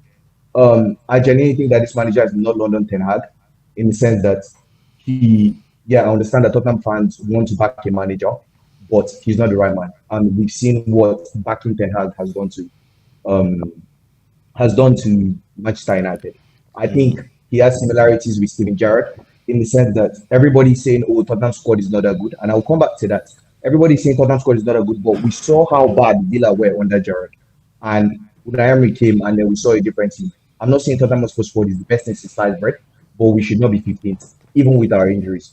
That is 100%. And everybody's talking about Daniel Levy. The fans are trying to switch the blame. And Jim fans are saying, "Oh, it's Daniel Levy's fault." This has nothing to do with Daniel Levy. Yes, our squad is not the best, but there's a reason why we've not finished outside the top 8 in the years I've been a sports fan. I've been a sports fan since I was, 13? And I'm 20 now, 2021 this year, since 2017. So there's a reason why we've not finished outside the top 8. So nobody's going to tell me this has anything to do with Daniel Levy. Daniel Levy didn't back him. Yeah, Daniel Levy didn't back him, granted, but we should not be sitting 15th. We should not be in a relegation battle, which we are in now. We should not be losing to Everton 3-0 first half. We should not be losing 5-1 to Liverpool in our home. That has nothing to do with Daniel Levy. And also, to those people talking about Arteta, Arsenal gave Arteta time. In Arteta's first 11, Arteta had the likes of Luis, Socrates, Maitland-Niles, Pereira, Reece Nelson. And Postecoglou has had the likes of Vicario, Van de Ven, Romero, Pedro Porro, Udogi, Madison, Bissouma, Bentancur, Heung-min Son, Solanke, Kulusevski. These are good players. Nobody's going to tell me that you compare that to Arteta's first 11. So don't come here talking to me about how we should give him time, this, that. Look at Arteta. This has nothing to do with Arteta. This manager is nobody know. Also, the fans. Now I'm coming to the fans. All of you who have been telling me that I should back this manager, I'm coming for every single one of you. All of you who are in England and are there singing and Postecoglou's name while we're losing 5-1 to Liverpool in our backyard are absolutely embarrassing. And I don't care if you're supporting this club more than me. I would not accept that as a fan. I would not accept that. Even I do my best as a Tottenham fan from my country, and you people are absolutely embarrassing. If you are the representatives of the fans going to the stadium, you're losing 5-1 and you're there singing, you're absolutely embarrassing and you're absolutely shameless, in my opinion. And also, I have seen a lot of our players regress under this manager. We've seen players like Van de Ven, his performances have regressed. We've seen players like Romero, his performances have regressed. Udogi, his performances have regressed. A lot of the players in our team, Son, his performances have regressed. A lot of them are regressing, they're not progressing. So if you're saying give this manager time, this manager is going to ruin our players and is going to keep on getting them injured because his training schedule is messing up our players and their bodies. He's telling players to run for 90 minutes is absolutely insane. And that's why nobody does that. It's not possible, it's not sustainable, it's not something that we can do.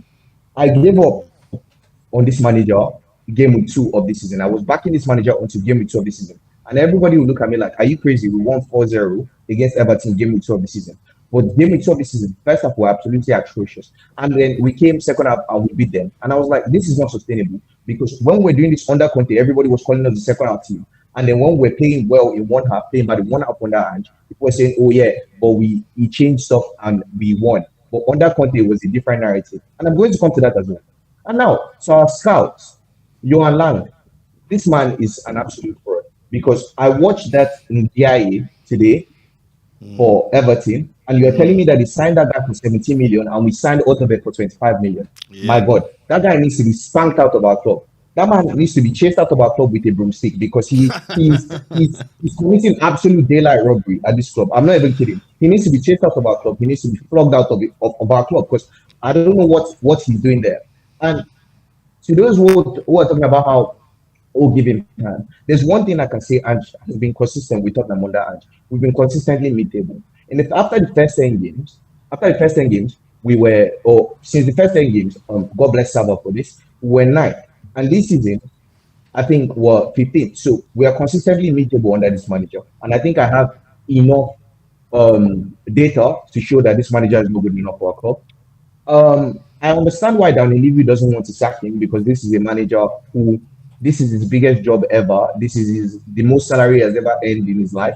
And he will do anything to keep his job, which is why he's acting as a bulletproof vest for the board. And the board absolutely love that, which is why they want to keep him as much as possible. You don't want another Conte who is going to call you out. You don't want another Jose or a Poch who is going to call you out. This manager is everything the board dreams of, except from the fact that he is not good enough.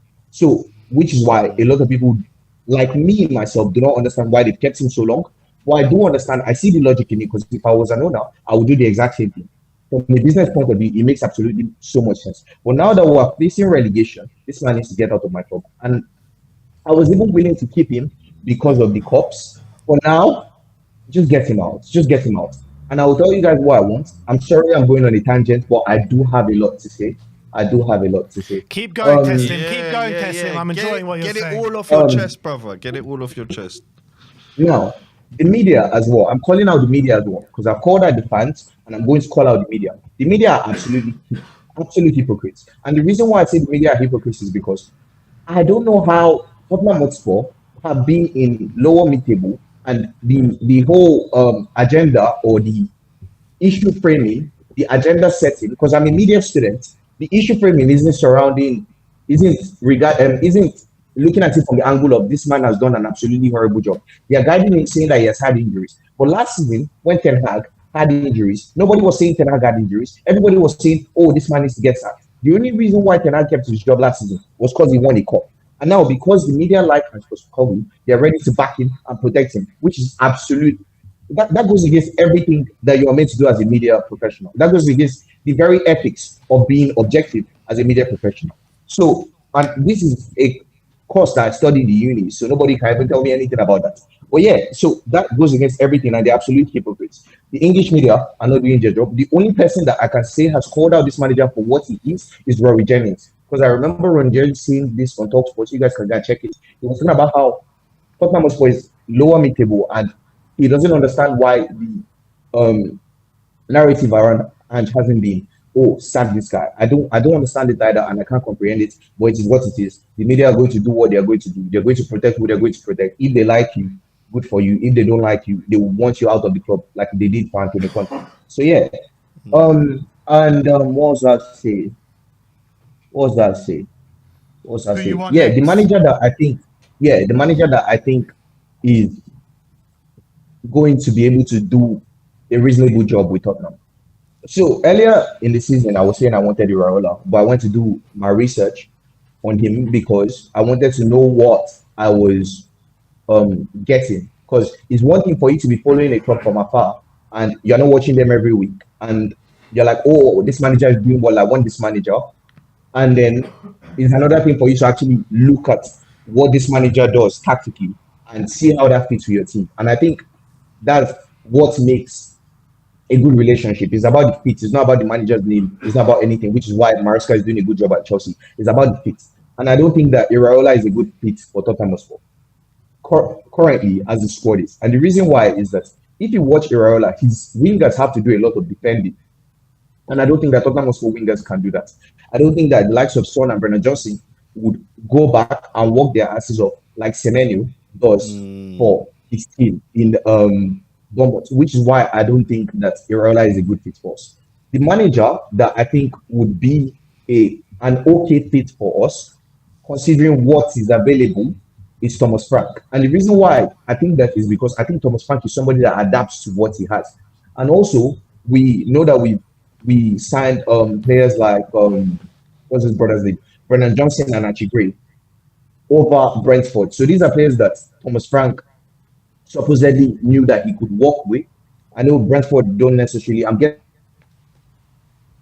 they don't necessarily sign players for the manager, they sign players to for profit and whatever. But these are players that I guess the manager could work with. So I think that Thomas Frank would work with the team better than Postecoglou will. And I think that he also plays with a back three, and we have two of the best wing backs in the league.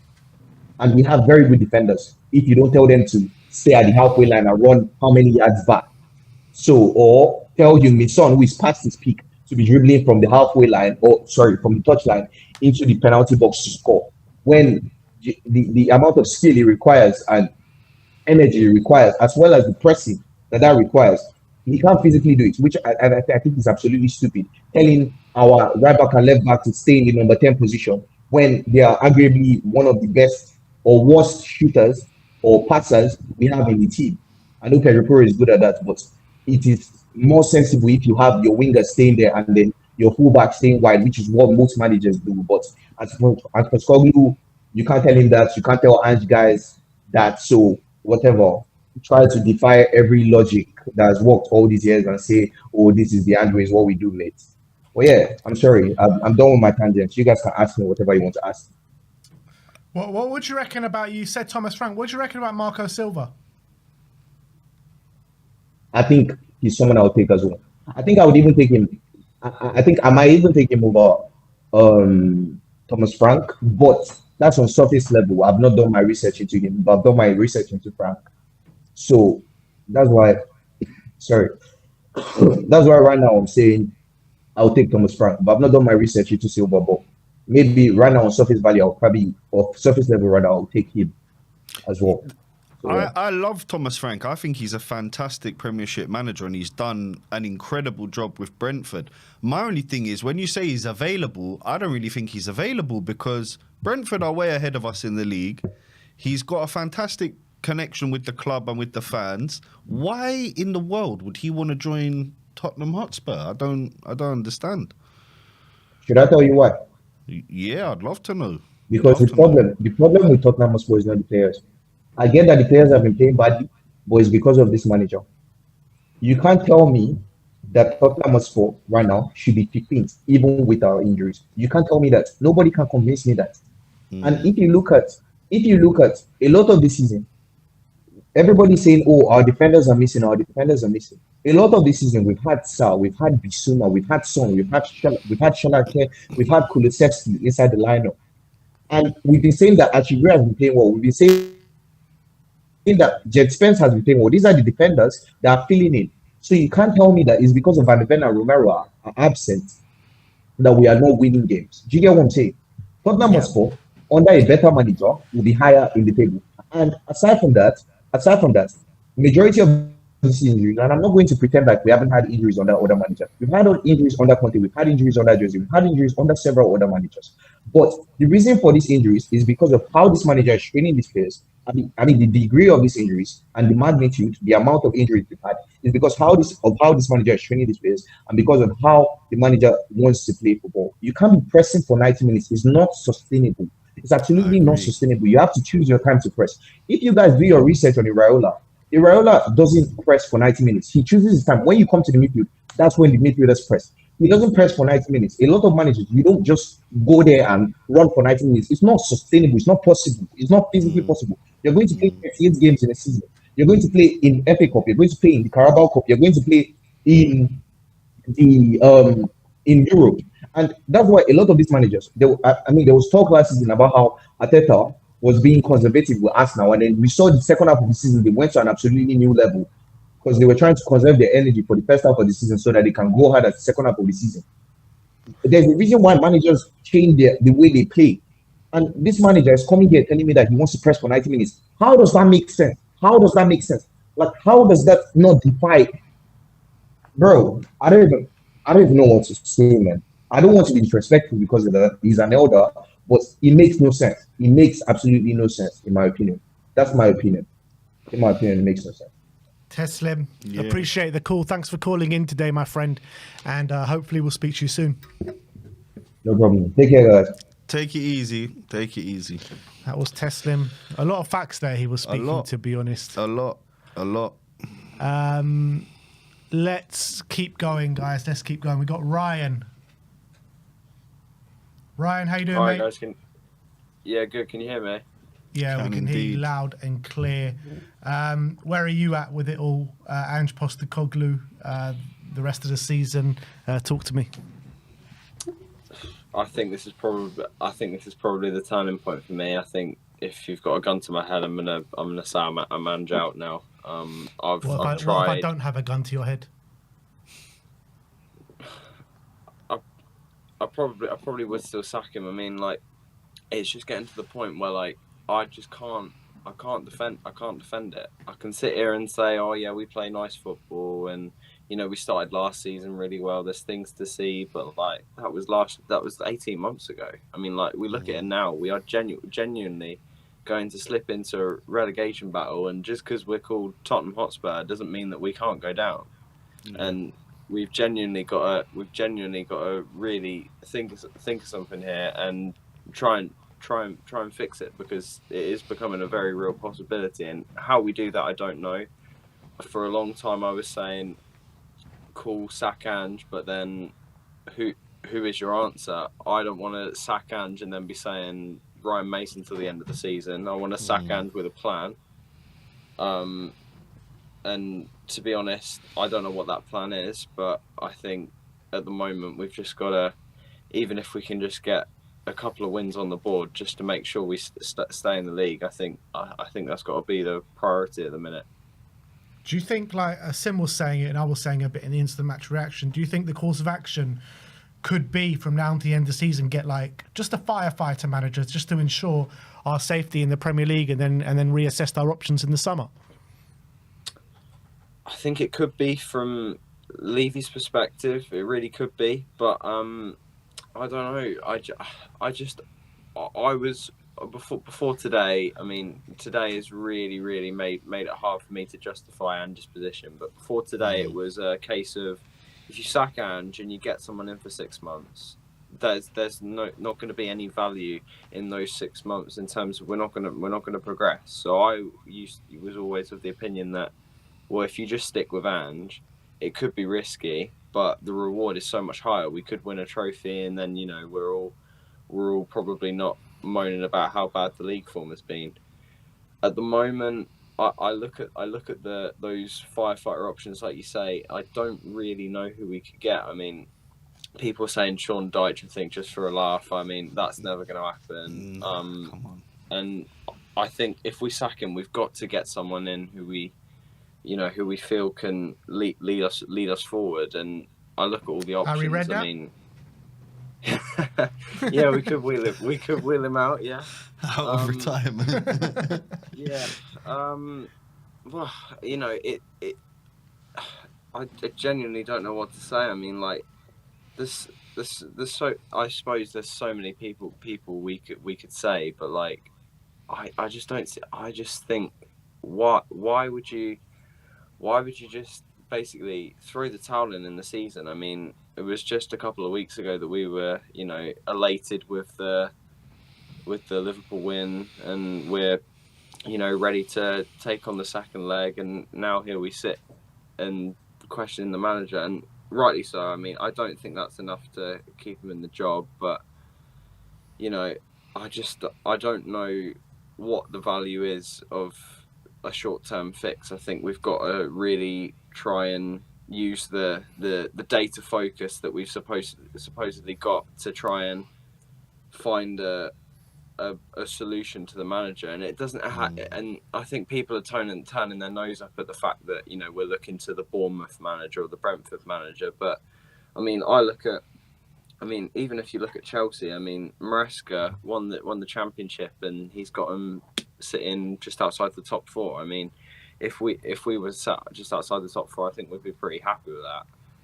I don't think it has to be a massive name. He doesn't have to have loads of trophies to his name. You know, we've made that mistake before with Jose and Conte, but I just think we've got to really, really make sure that the next person we hire is the right one, because otherwise that vicious 18-month, 2-year cycle is just going to carry on, and it's not sustainable. When you see the performance today and maybe the performance of recent weeks, do you feel that the players are still playing for him? Because we all said that after the Liverpool game, you know, the players are still playing for him even though results are not good. Do you feel that? I think it depends, really. I mean, you hear from the players who have spoken out. You hear from the likes of Son, Romero, Solanke's done an interview this week, Kulusevski.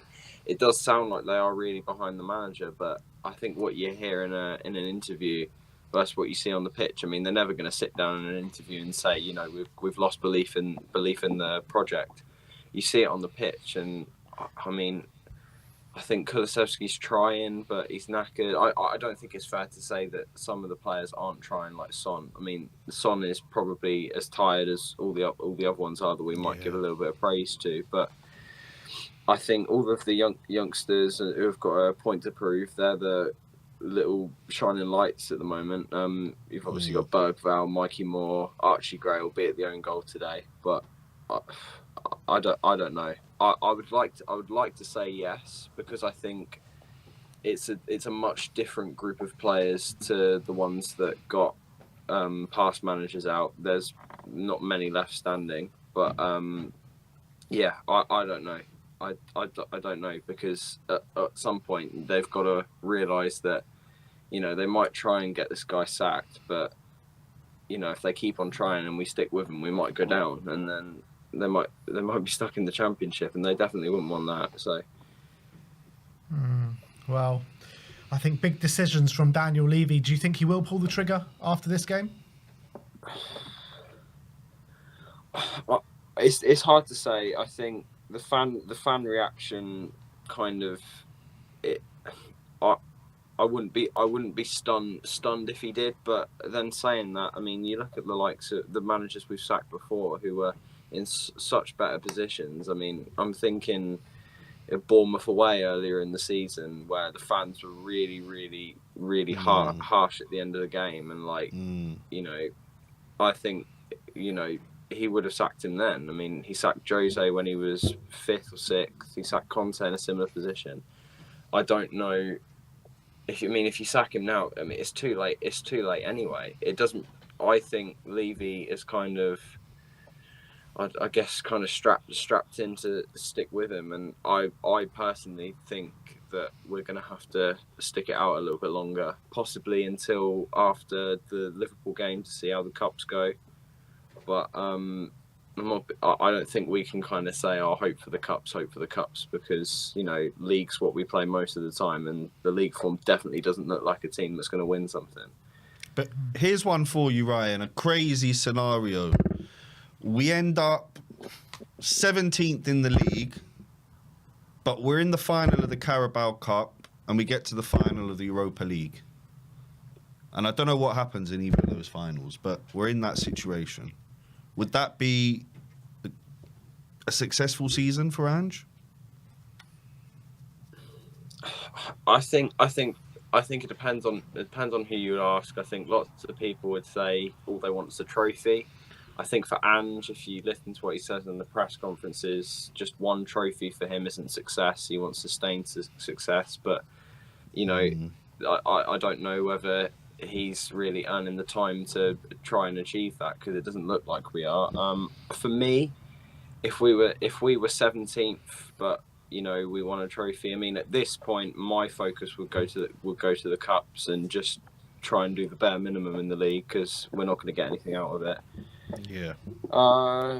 I think it depends on the outcome of the finals. If we lose both finals and we come 17th, then we don't have much to show for it, apart from maybe a medal. So I don't think I don't think it makes much difference. If we win one, then possibly, but it still wouldn't be ideal, and I wouldn't be singing his praises.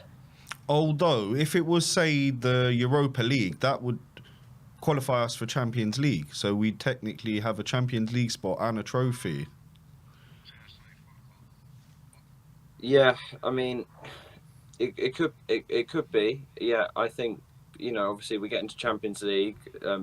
Levy would definitely be happy. Yeah, Levy would definitely be happy with that. But I don't know. I think as us fans, I think lots of the fans have seen enough now, and I don't know. I look at the teams in the Europa League, and the teams with some of them do have a fair bit of quality, even though on paper we might be the best. But I don't see us getting to the final. I mean, we've got a tough game on Thursday, and then we'd all like to say, we'll beat Elfsborg at home, but you never know with us at the moment. I mean, 17th and winning the Europa League could, I guess, from a board perspective, would be deemed just about enough, and then he'd be walking on thin ice from the start of next season. But I don't want to be. I just don't want to be thinking about that. I mean, we try and be a big club, and we try and say, we want success, we want to win trophies, and here we are saying, well, if we just about stay up and win a trophy, that's acceptable. I just don't think that's the way we should be thinking at all. No, I agree. I agree with you, Ryan. Ryan, always a pleasure, my friend. Thank you for calling in today. Yeah. And Cheers, hopefully next time we speak, will be in better days, my friend. Have a good week until Thursday. Yeah, I hope so, but never know with Spurs. Have a good one, Ryan. Yeah. Take care. Big up to Ryan. Next up, we've got the Joracle, looking like a mafioso boss sitting there. Jory, how we doing, mate? I'm doing okay, guys. How about you? Yeah, it's a tough one. It's Tough one to take. It's hurting today, but like it has been for the last couple of months. We're seeing our season, our football club dying in front of our very eyes, that we've seen for many years. But 15th in the league and losing to a team below us. I mean, it's just. I never thought it could get as bad as this after seeing Spurs get to a Champions League final under Pochettino. But look, here we are, and. What kind of sense can you make out of it? Well, I mean, so Ben and Samir, I'm sure you know as well that I was pretty quick to kind of think Ants was sussed out in the league in general, and that things weren't quite right.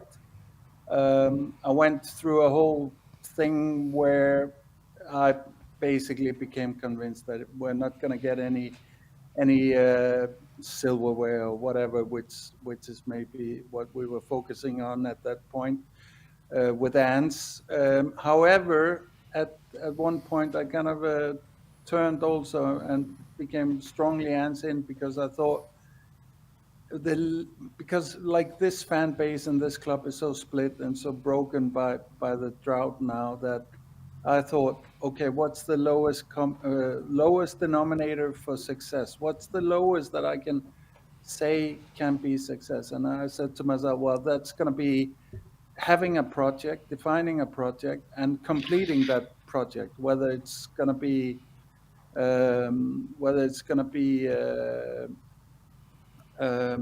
with silverware or not, that's maybe that you can never, like, it's always most likely that you won't win. No matter if you're doing things right or wrong, it's always most likely that you won't win. That's the nature of the game. That's how odds works, guys. But I thought, if at least we're doing the right things, then I have to tell myself that's some kind of success. That's the lowest bar for success. Then, of course, we see the backing this summer and so on. Then I see, well, the club is doing its usual thing, really. Even though, in general, I'm happy with recruitment. I do think we have a really good base for a squad. I don't think we need much in terms of players. But then around the Glasgow game, and I think I sent you guys a super chat. It became so clear to me that we were in a fatigues deficit, and that Ants was basically the main cause of that deficit, and Ants was not gonna change, whether it's ability or stubbornness. I don't care. He's not gonna change. So that deficit was only gonna get deeper, and I sent the super chat saying basically that, and that's what we've been seeing since that game.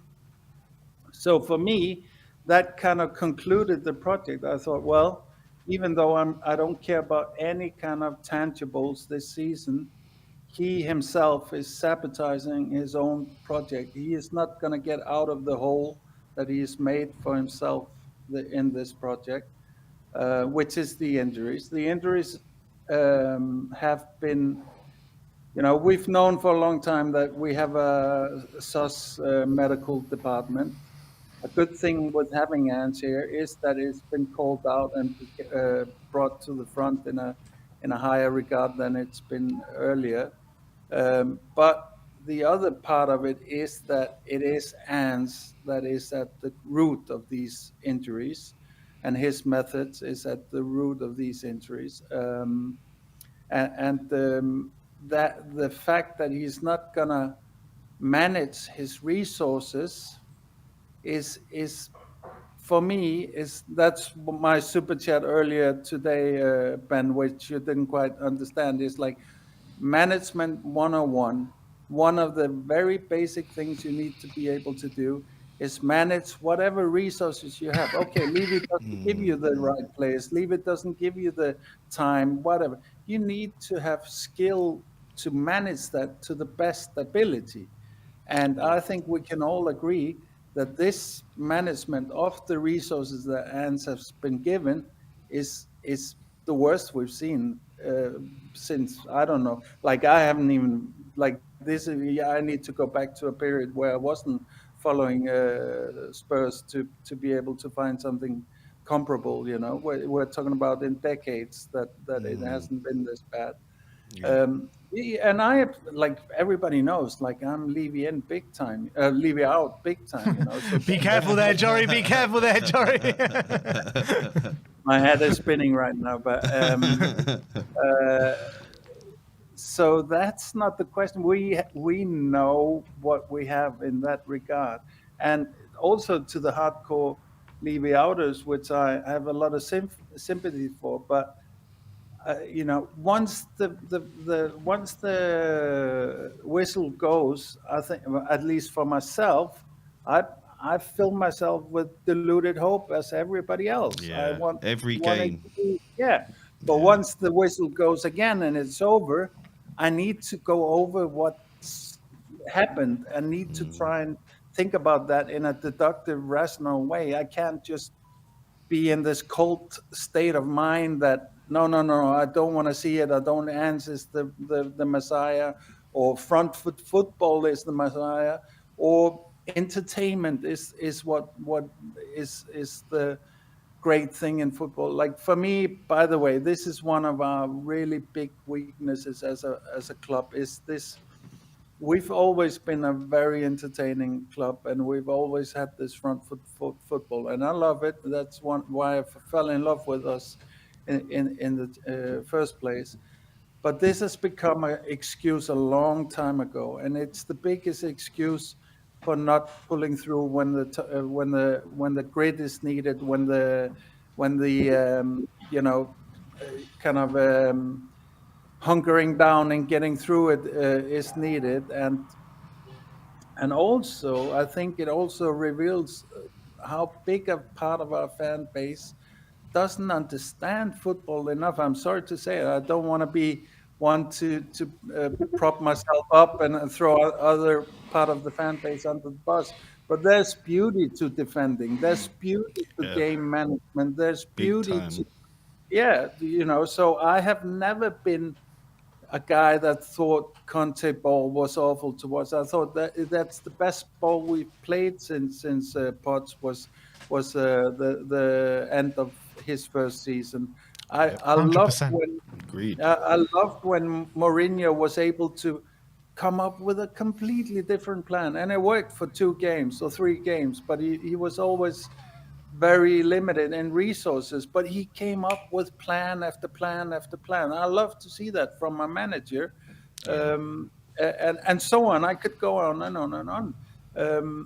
What I really am getting a little bit sick and tired of in football in general is this football manager nerdery, which is gegenpress football, and it's all about blah blah blah, and it's all about bravery on the ball and whatever. Yeah, and when you're hammering that into your squad, and I watched my Jonas, my kid, he's getting that message now. What you're doing at the same time is suppressing the player's own football IQ. You're suppressing the player's own risk reward judgment and so on. That it's at cost. You're basically trying to build teams that are full of robots that go blindly with this kind of approach. This is not what the Contes and the Mourinhos and maybe more defensive, pragmatic managers do. They are more reliant on the player's judgment. And for me, whether you're playing front football, for me, for example, Slot is a revelation in football now, because he is exactly saying this.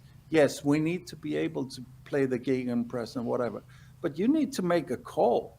If you're playing up the middle with 2 players coming in on one guy, that's not a risk reward that's worth taking. Just go long, go to the side, whatever.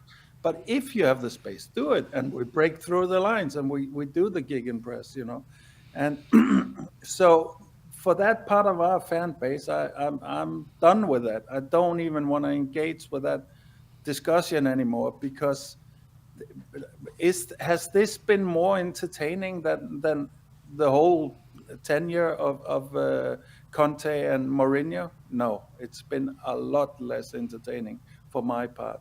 So I will, on the other hand, if I have to give you points in why you might be Ants in still, I would say Ants has done a lot to kind of uncover the structural and cultural issues in the club, and he has improved a lot of them.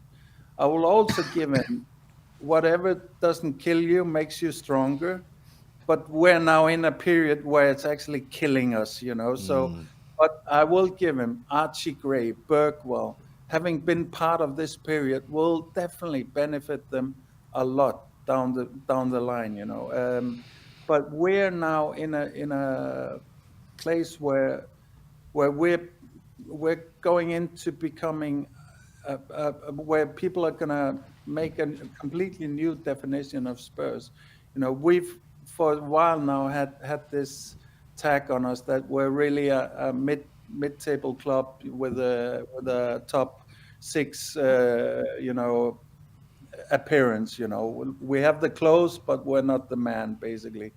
And now I think we're getting into we're basically a very cynical corporation that just rummes around for scraps and whatever put to field some kind of a team. There's no focus on what the field reality is. Also, guys, I want to say I heard this rumor. I don't know if it's right or wrong, like all rumors, but I heard the rumor that we had some informal talks with Allegri, and I thought, why? My first reaction was, why in God's name would we be talking to him now that we have a really good front foot kind of a squad? That's madness. Yeah, but for me, and I took it one beat and I said, yeah, this makes sense. And that makes also sense with Conte and Mourinho then, beyond the PR value of them, is because these guys, what they dream of more than anything else is to have a consistent business basis. And defensive, pragmatic managers will give you a much more consistent business environment to work with. You can bank on top end of the league year after year because they know how to get that done.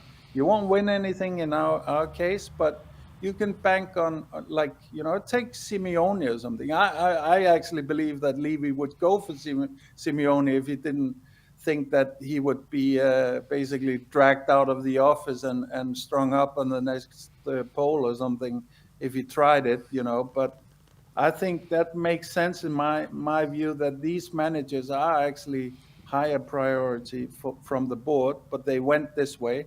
Once again, they went a way that they just reactively took the fan noise and went that way without really understanding what it would be for the club again. In terms of what we've seen already, there's a lot of good stuff that's happened also.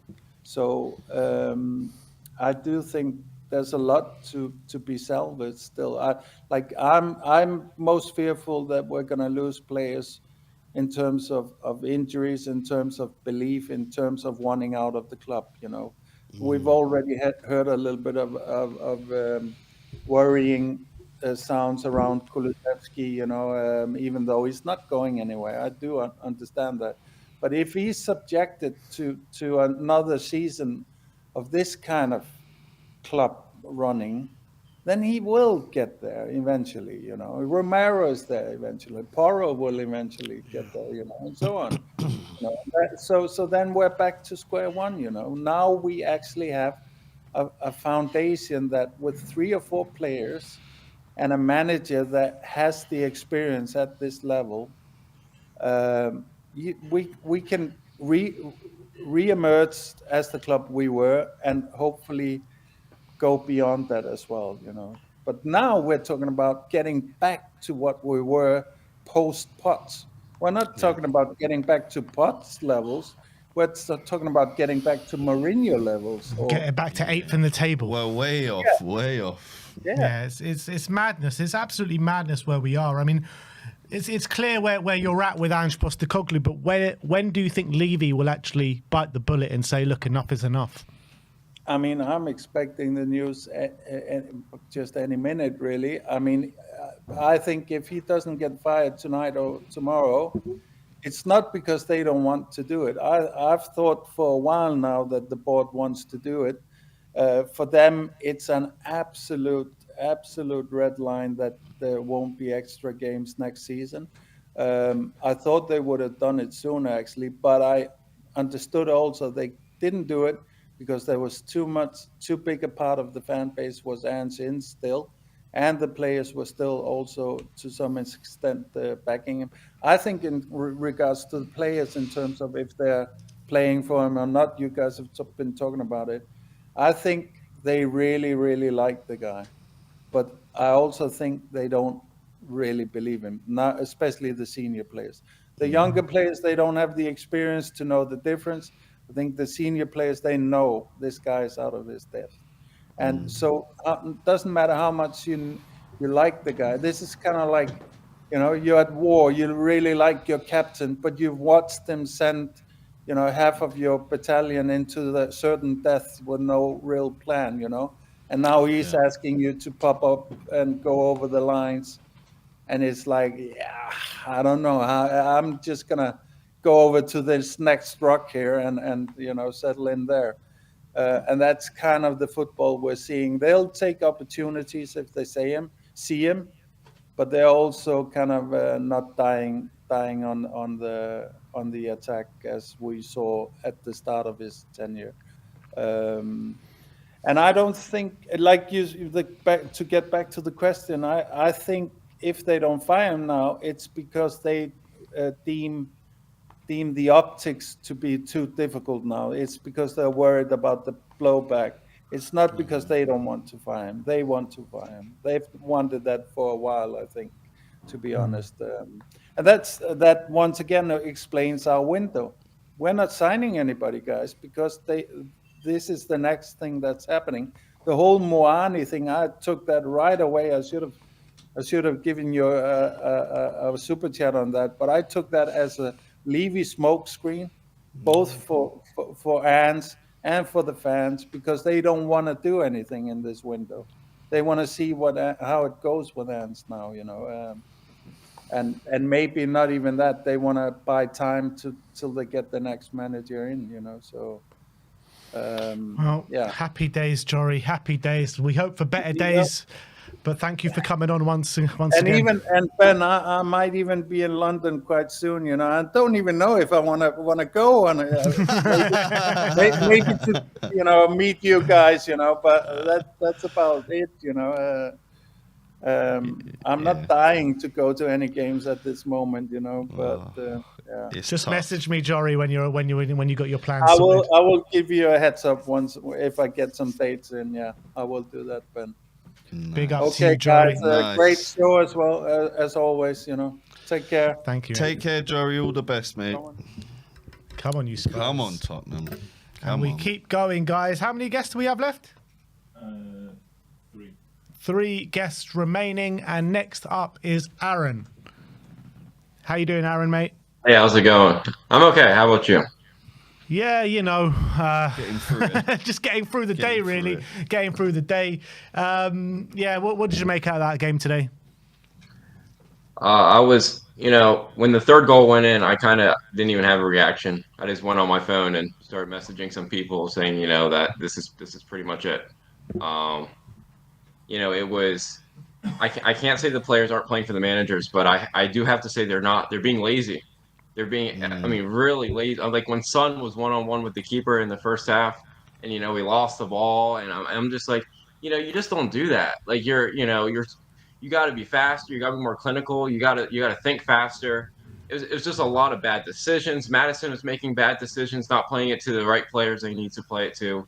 It was horrible from the beginning to the very end. And we had a couple players, Richie and Moore, come on and do some things, but it just. When we scored our second goal, everyone knew we weren't gonna come back from this. It was horrible. It was absolute. We were all done at that point. I mean, I was watching the United game on my phone, hoping that they also lose, which they did. So, I don't know. It's a shit show. I mean, that's the world we're living in. I think Brian, he was absolutely right. Like, this is a business that we're running here. It's not like we don't have money. We come up with an excuse why we can't buy this player because we don't want the option to buy it. We just want to loan it. We'll come up with any shitty ass excuse why we don't get a player, but to make it look like that we're actually doing something. We have all this money sitting in Levy's pocket, and it's not being used for this club. Yeah.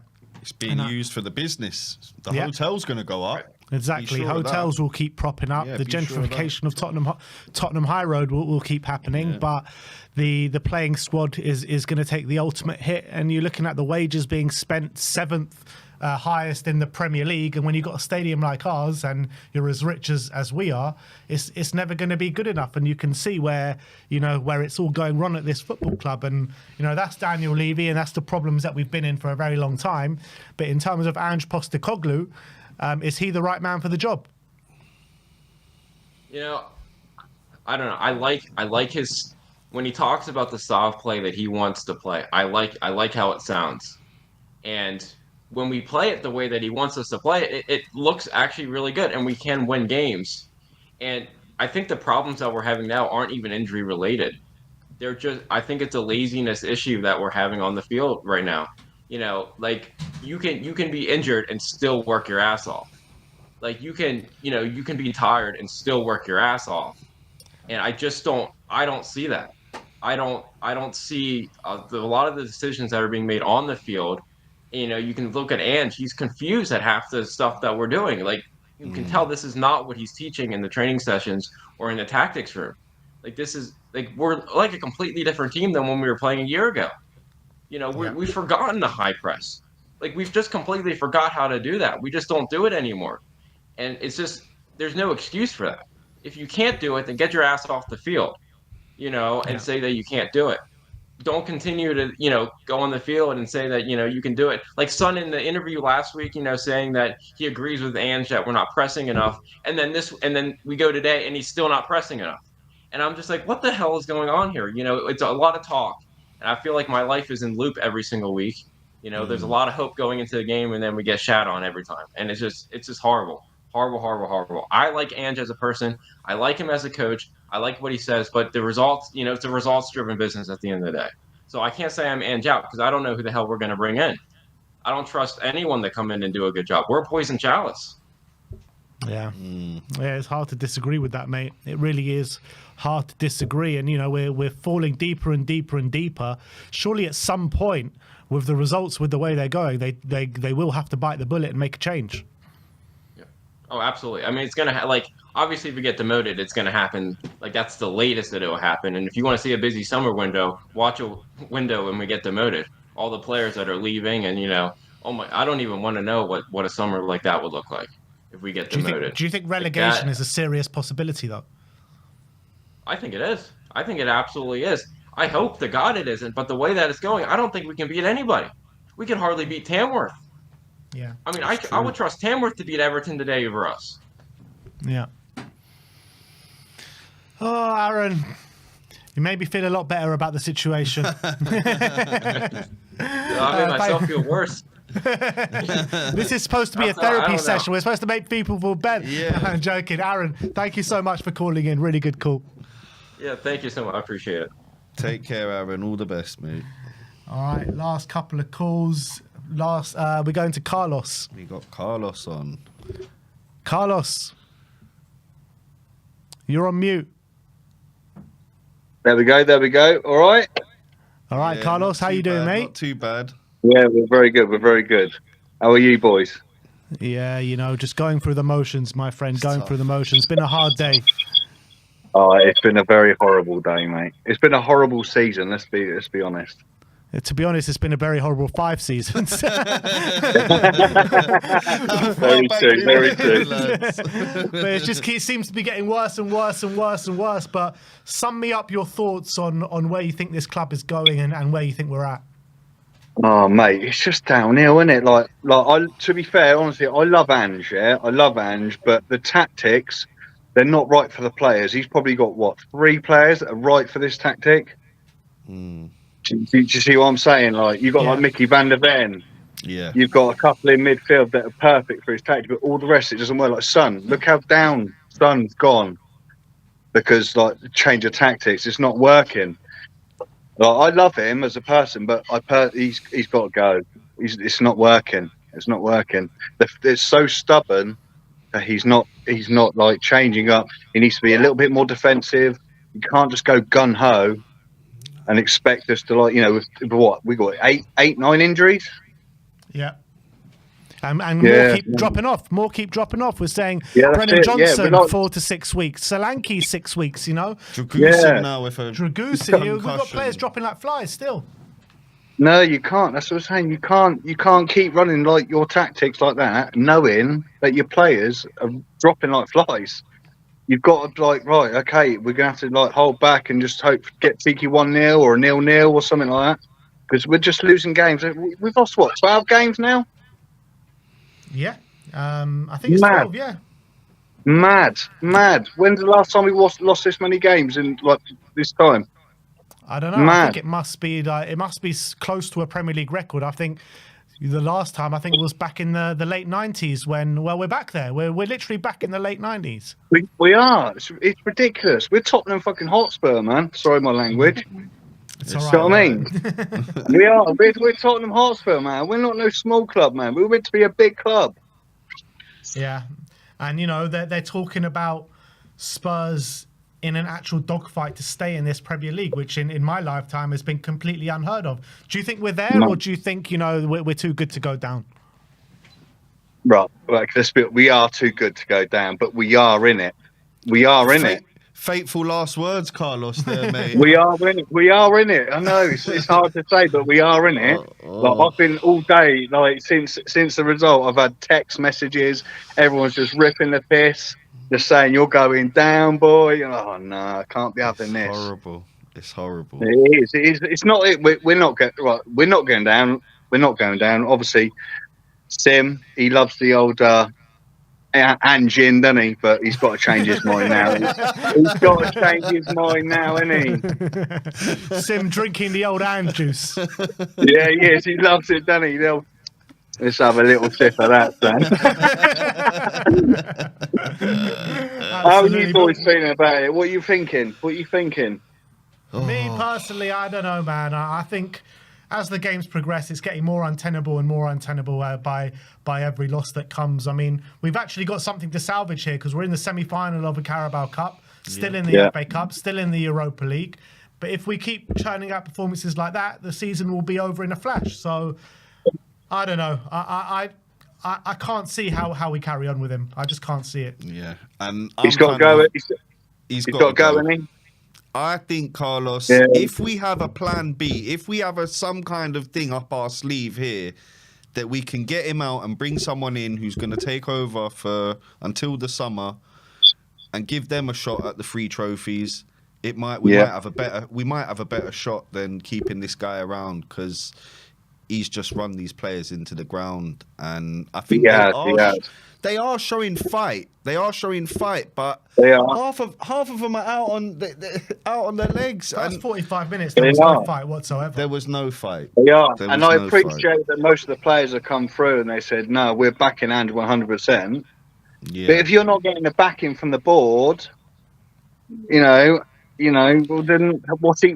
I know that he's doing what he wants to, but he's got to realise as well that he hasn't got the players to do it. Most of them are out injured. And that's the thing, right? If you're there, if you're healthy, if you're a fit and healthy Kulusevski and you're seeing VDV go down, Romero, Udogi, Solanke, and you're thinking, I'm next. Keep going. The list is endless, my friend. We'll be here for another 3 hours just listing off the injuries that we got. Keep rolling them off. You know what I mean? It's just so hard to take the state of the football club right now. Meanwhile, our lone players, Solomon's on fire at Leeds, Donnelly's amazing at Orient, and Abbott's going screamers for smacking it, boys. Yeah, he is. Unbelievable. We could do with every single one of those players right now. Call them back. I swear, I would. Carlos, by the time we play Hoffenheim on Thursday, do you still think he'll be in the job? I think he's sacked tomorrow morning. Personally, tomorrow morning. Yeah. No, I think he's gone, mate. You can't have a result like that, mate. You're 3-0 down at half time to Everton. Or he should have changed the tactics. He should have gone more defensive, played more protective football instead of going gun ho, knowing that you've got most of your players out. Silly. Carlos, thank you for calling in today. Great call. I hope to speak to you more often, mate. Call in more. Yeah, thank you, Ben. Have a good one. Take it easy, boys. Take care, guys. All the best. Take care. Oh my God, look who we have here. Last caller and it's saved the bloody best till last. It's Daddy Kyriakou. Daddy, man. How are you doing, my brother? So good to see you. It's good to see you guys, man. Yeah, it's good as can be. But it's been interesting because I haven't really been paying attention to Spurs lately. But it's watching some of the streams and watching what people's comments are about the way things are going. It just feels like this is just the same thing that just happens every single year. For how many years has this been going on, right? To a point, right? I've kind of lost my all sense of motivation towards Spurs because it's just like the storybook is repeating itself over and over again. It's like the same cycle over and over again. There's no point wasting energy in it because it's like we're now seeing the same thing repeating with Ange, but the difference with Ange is, well, I mean, he's kind of dug himself into his own grave to an extent, right? Because what he's done is he's been so stubborn in his tactics, right, that he's not even. I mean, you've seen him occasionally change his tactics, and 1 or 2 times it's worked, but he's not done it enough, and that's why there's massive problems, and his lack of wanting to change the players around, right, to rotate them, even to give them youngsters a go to kind of save our fitness a little bit. Because I mean, how many times we've seen the same team play over and over again, and like you said, so many people have said it, right? The players are just dropping like flies, and we've got another 2 players who have now long-term injuries again. So you've got Solanke and Johnson, right? Who, I mean, it just gets more funny and funny the more the time goes on. And I think it's just, for me, right, with Ange, I really don't care if he stays or go. I couldn't care less, to be honest with you, because what's the actual difference that's going to happen what difference is it going to make if we get a different manager in? Because the same thing's going to happen, because there's always going to be the biggest problem with this club is the people who are running the club. That is it. It's always going to be the problem, because when I looked at this team at the beginning of the season, right, I wasn't even paying attention to the transfers in the summer, right? The first time in so many years. I mean, I remember when watching one of the games and I saw Odebert on the team, and I was like, when did we sign this geezer? Like, I didn't even realize we signed him. I was like, and do you know, it was like, and when I saw him, I was like, it just stinks of another Tottenham signing, right? Where it's just another youngster, paid a lot of money for him. It's just unproven. And you looked at that team, right, and you think it's just a mid-table team. It really is, barring 1 or 2 players, right? Van der Ven, you could maybe push Romero in there and a few others, right? Son, I mean, he's getting worse and worse by the age, and you can see he's lost his pace now. So, and this season he's been absolutely shocking. But it's just laughable, because again, it's like there's a Postecoglou, right? In every single interview, he keeps blaming himself. A part of it is himself, but he refuses to blame the board. And do you know what? Personally, I've got a weird. If he does go, it wouldn't surprise me, right? Because it's the same way, the same kind of way Daniel Levy always acts when shit hits the fan, right? But there's a part of me that thinks he's maybe the only manager who's just he's not turning his attention to the board, right? And he's trying to keep the attention on him by saying, it's my fault, I take the blame, this is my fault.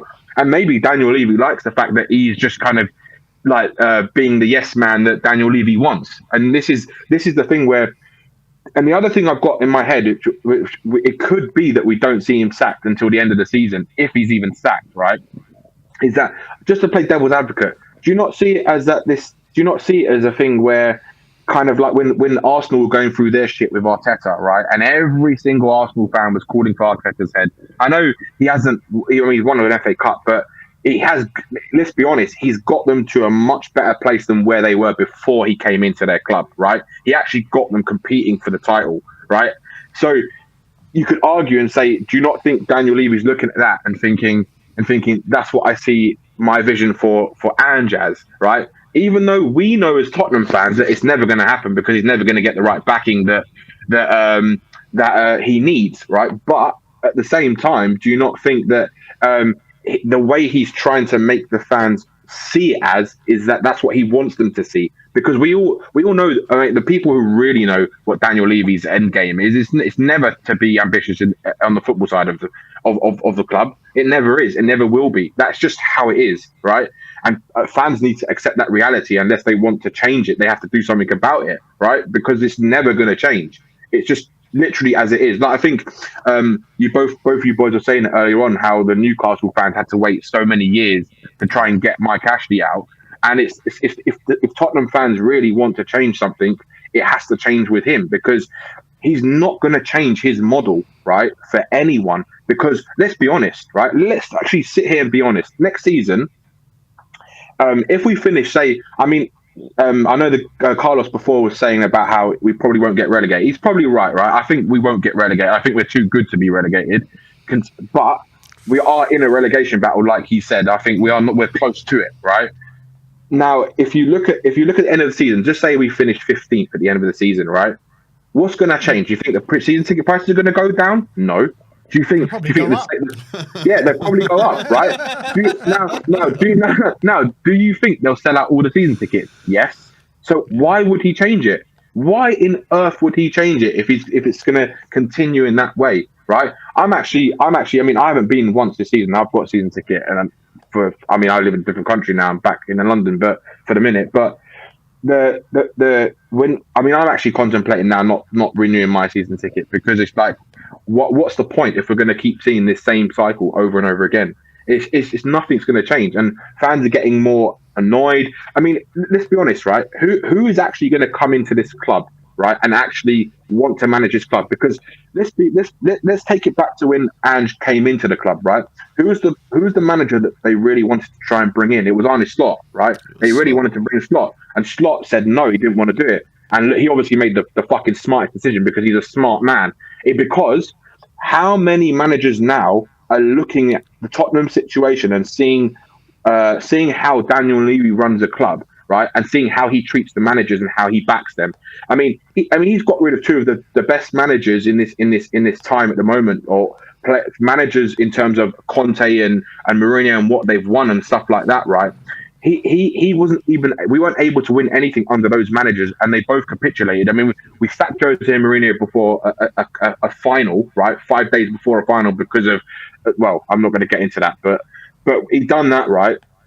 So when managers are looking at this, it's only going to be managers like Ange who feels like he's got really something to prove, and he's gonna abide by the rules of how the club runs, right? And that's the problem. I think even to an extent, Ange is probably biting his teeth inside and not telling everyone how he really feels, which is a shame for him because in a way he's ruining his own reputation and he's making himself look like an absolute fucking idiot, in my opinion. And with Ange, I think I think there are times with Ange, some of his football can be good. I just don't like for me, I just don't like that he doesn't adapt to a team when he needs to. That's the problem, right? Yeah, that's the biggest problem, Danny. And I haven't watched a lot of Tottenham this season, to be honest with you, right? When I have seen it, I've seen games where he's... Danny, you're one I've tried to stay away from it, to be honest with you.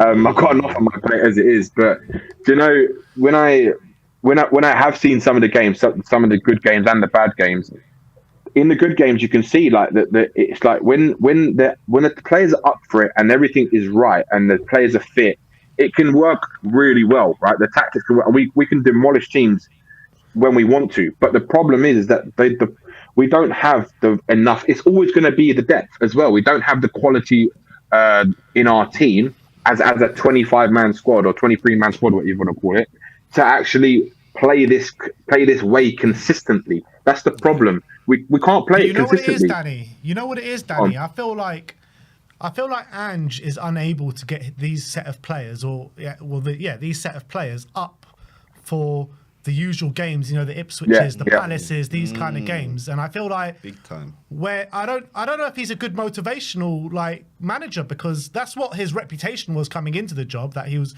really good manager reputation.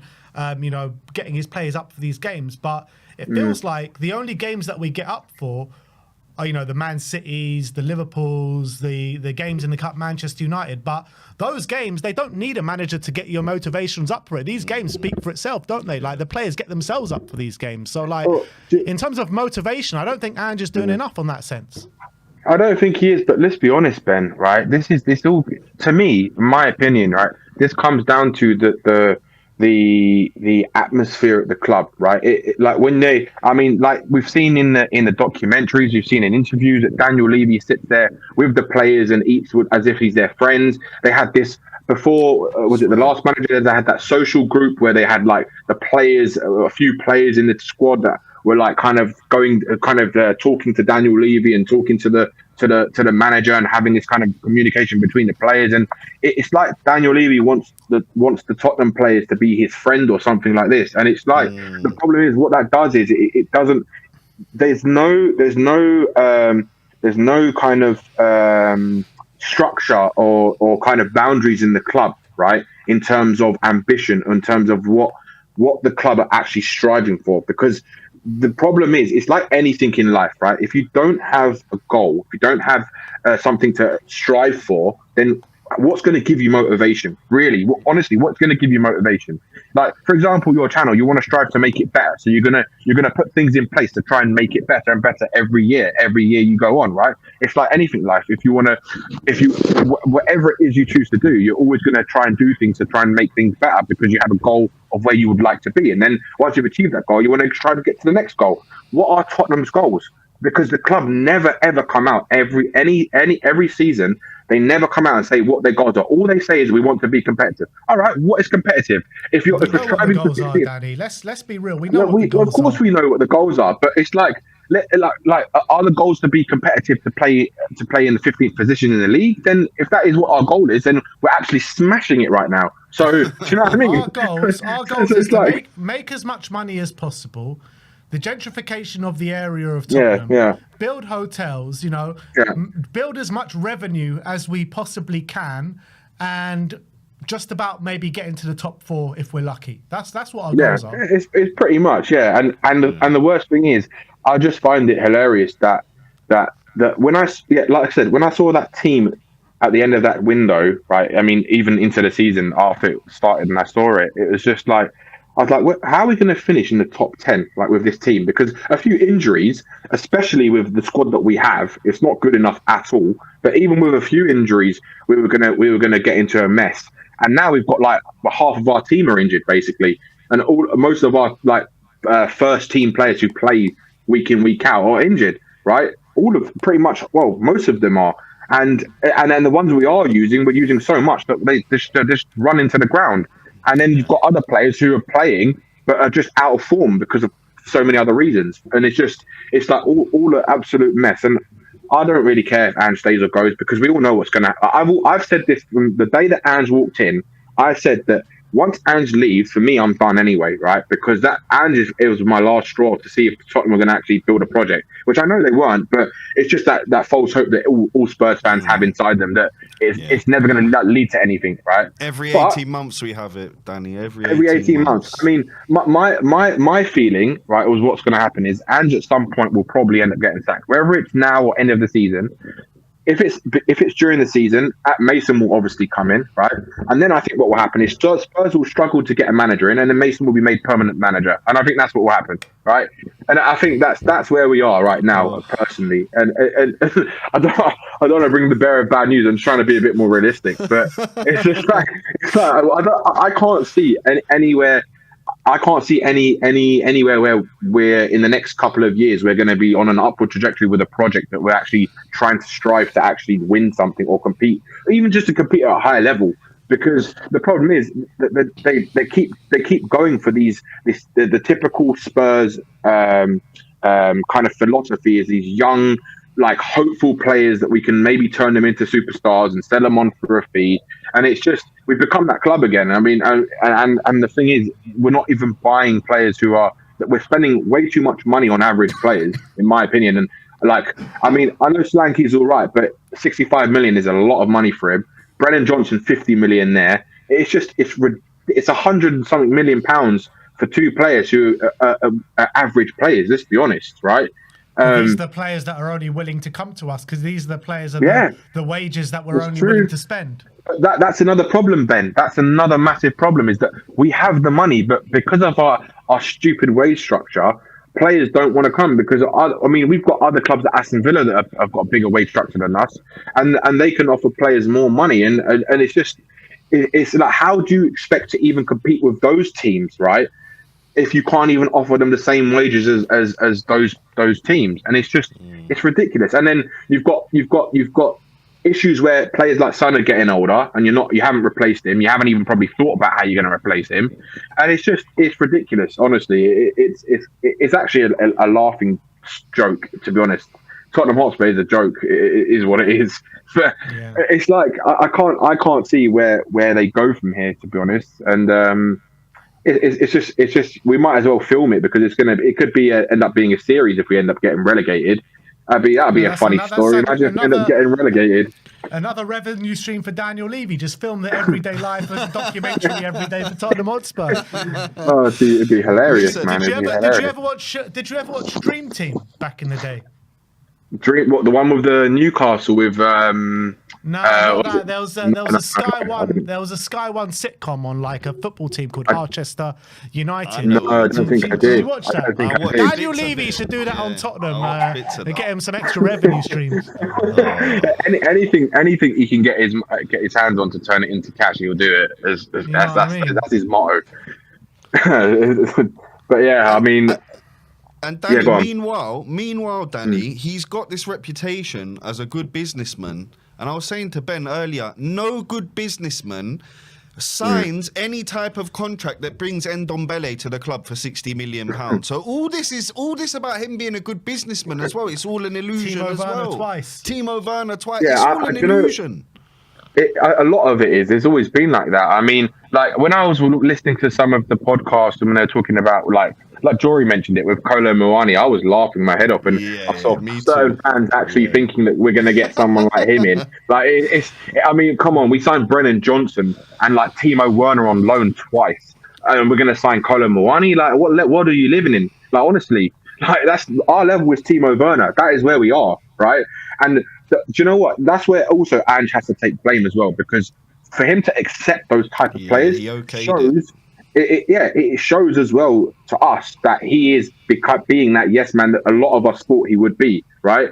And that's the problem. We can't have that kind of. The problem is it's like anyone who goes against what the club and what the board, how they want to run the club, they end up getting sacked. They end up. There's always friction. So they can't. They can't. What do you call it? Just I don't know. It's a mess. It's just a shit show, man. Another day in the life of Tottenham Hotspur. It is, man. You know what's got me worried? Yeah, you've come on here said we're not going to get relegated. The guy before that said we're not going to get relegated. I am seriously worried, Danny. Now I am seriously worried, mate. Do you know the only way that I reckon we could get into a relegation battle is if we get more and more injuries and we end up having to use like literally a whole squad, a whole first team full of youngsters. But then again, I don't know. It might be, but it could be a good thing because those youngsters actually might put in a better performance, or at least actually want to try to win a game of football and play football than what we're seeing right now. You saw it in pre-season. Mikey Moore came on, and he was a level above anyone else that we saw today. He was. I mean, you're looking at these 17-year-olds. Bergval, he's been a level above anyone. Archie Gray has been a level above anyone. And these are the same guys that were stepping for us in pre-season. The guys, the season pros like the Bisumas and these kind of guys, they're nowhere to be seen. Don't get me started on that. Nowhere to be seen. Timo Werner. Timo Werner on 160 grand a week. We talk about the wage structure, but we're willing to give this guy 160 grand a week. Yeah, it's ridiculous. It's madness. Do you think, hand on heart, we were 3-0 down to Everton today, who haven't scored a goal in God knows how long, Do you think we'll beat Leicester at home in our next game? Probably not. No, probably not. If we don't beat Leicester, then who's to say that we can't be embroiled in the proper relegation? It's true. You're probably right. Yeah, it's true. I mean, the way we're going at the moment, we can't seem to win a game to save our lives, and we just about beat like Tamworth when we were in the FA Cup, and that was. I mean, I actually fell asleep in that game. I was so bored. It was actually embarrassing. I was literally lying down, and I was like, "This is dead." It was like I'm falling asleep. It was so boring. And then when I woke up, I was like, "Oh, we actually won on was penalties or no extra time, wasn't it?" Yeah. And then I was like, we actually had to take Tamworth to extra time to actually beat them, and we actually had to bring on some of the first team players to actually win the game. I mean, that's embarrassing in itself. So I mean, look, it's just there's the level. It's just there's so many problems at this club, and there's been it like for a long time. And to be honest with you, if Ange does get sacked, all it just takes away the limelight from Daniel Levy, and it just focuses back onto the manager. And then we're going to go through the whole thing with fans, and fans are going to want to see how the manager performs. Is he going to get back? It's going to be that whole cycle again, and it's just never going to end because it just takes away from where the real problem lies, and that is with the way the club run the club. That is as simple as that. And they can make money, but we're supposed to be a football club, right? The main aim of an elite sports football club is to compete at the highest level and to try and be competitive to win trophies if you can, right? And we're not obviously. And the thing is, I get annoyed when people say like we don't have the money to do that because we can't. We're not like the Arsenals or the Man Cities, but if we wanted to, we could spend the money. We do have the money to spend it, and we do have the money to put more money in towards the wage structure, but they just choose not to do it. And when they do choose, they choose completely the wrong players. And it's just, I mean, to get Timo Werner on loan again, it just, to me, when I saw there's no ambition for this club. Like that was, I think that's when I started to really lose interest. When I saw Timo Werner sign again, I was like, I'm done. Like I'm done. It was criminal. Yeah, it was. But yeah, we have to wait and see. We have to wait and see how this plays out. I mean, but do you boys think Andrew's going to get sacked, or do you think they're gonna? You think they're going to get sacked? When do you think he's going to get sacked? I think he's done. I think by tomorrow we're already starting the merry-go-round again, Danny. To be honest with you, Do you know? I'm gonna put my neck out in line. I mean, I'm gonna say he's gonna stay till the end of the season. Wow. I feel like it's going to be after the Liverpool or Aston Villa game in the Cup. I think once we're out of the Cups, I think there's no reason, if the results keep carrying on, which they will, for him to stay. It's possible, yeah. I mean, I wouldn't. Either way, it wouldn't surprise me, to be honest with you. The way this club is run, but yeah, it's gonna. I think what we just got to hope for now is just hope that no more players get injured, because the more and more injuries we get. I mean, actually, to be honest, the more injuries we get, we actually might be able to see some of the youngsters play, and we actually might get a bit more fighting in the football. So it could work out better for us. But yeah, it's just a mess at the moment with this club. Absolutely. We have to wait and see what happens. Danny, it's such a pleasure to see you today, my friend. Yeah, nice to see you boys. Nice to see you boys as well. You back in town now, yeah? I am for the time being. Yeah. We're gonna have to meet up very soon. Give us a shout. Yeah, we will. I'll text you boys. I'll text you boys. All right. Speak to you later, Danny. Good to see you later, boys. Have a good week, man. Take care, Danny. All right, and I think that brings an end to a very long therapy session. Just a couple of super chats to get into just before we end the stream. I think they've actually all vanished because I've waited too long. Just give me one sec. A needed therapy session. Yeah, I think it's been a very needed therapy session. Honestly, Ben. For me, for you, for everyone. For everyone. And you can feel the pain in people and frustration, people calling in. And, it's honestly, it's very tough being a Spurs fan currently. And I think we all do need to pull together, at this kind of stage and just focus, because we're still in three, as crazy as it sounds, we're still in 3 cup competitions. And for anyone not to be mistaken, we are in a fight for our lives to stay in the Premier League. I really think I never thought it would come down to this. I really think we are. And week by week, we're slipping down there more and more and more. And it's just reminded me of the season Newcastle. Nobody thought Newcastle were too big to go down. But guess what happened? Yeah. West Ham as well. Didn't they go down with like Tevez and Mascherano and all those lot? Samuel Lynch with the super chat says, Daniel Levy will deliver the same number of trophies as hairs on his head. And Philly Ali has sent in a few saying, Philly Ali. After Ange's first 10, Levy says, we got our Tottenham back. How perverse. Levy sabotages everything. Won't trust Poch after the CL. Not Mourinho before the EFL, and not Conte. Member for 40 months, Billy Ali. Big up to yourself. And he's setting a couple of super chats as well. Says, but Levy trusts Ange to fight relegation. No Jan reinforcements with 12 men out. Levy's a gooner. Look at this hole he has dug this club into. And then he says, Terzic, Fonseca available. But Ange, when Ange forces Levy's hand, he'll appoint Mason. If you trust a manager, buy players. If not, bid him off. Yeah, I mean, if we don't buy players, I mean, that just says it all. That just says it all. But that's it. That's it from us today.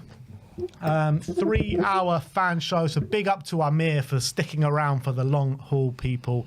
And we're going to see you tomorrow with Sim, where we pick the bones even more out of that performance yesterday. But big up to you all. Thank you for sticking around this whole day with us. And like, subscribe, and comment. And as always,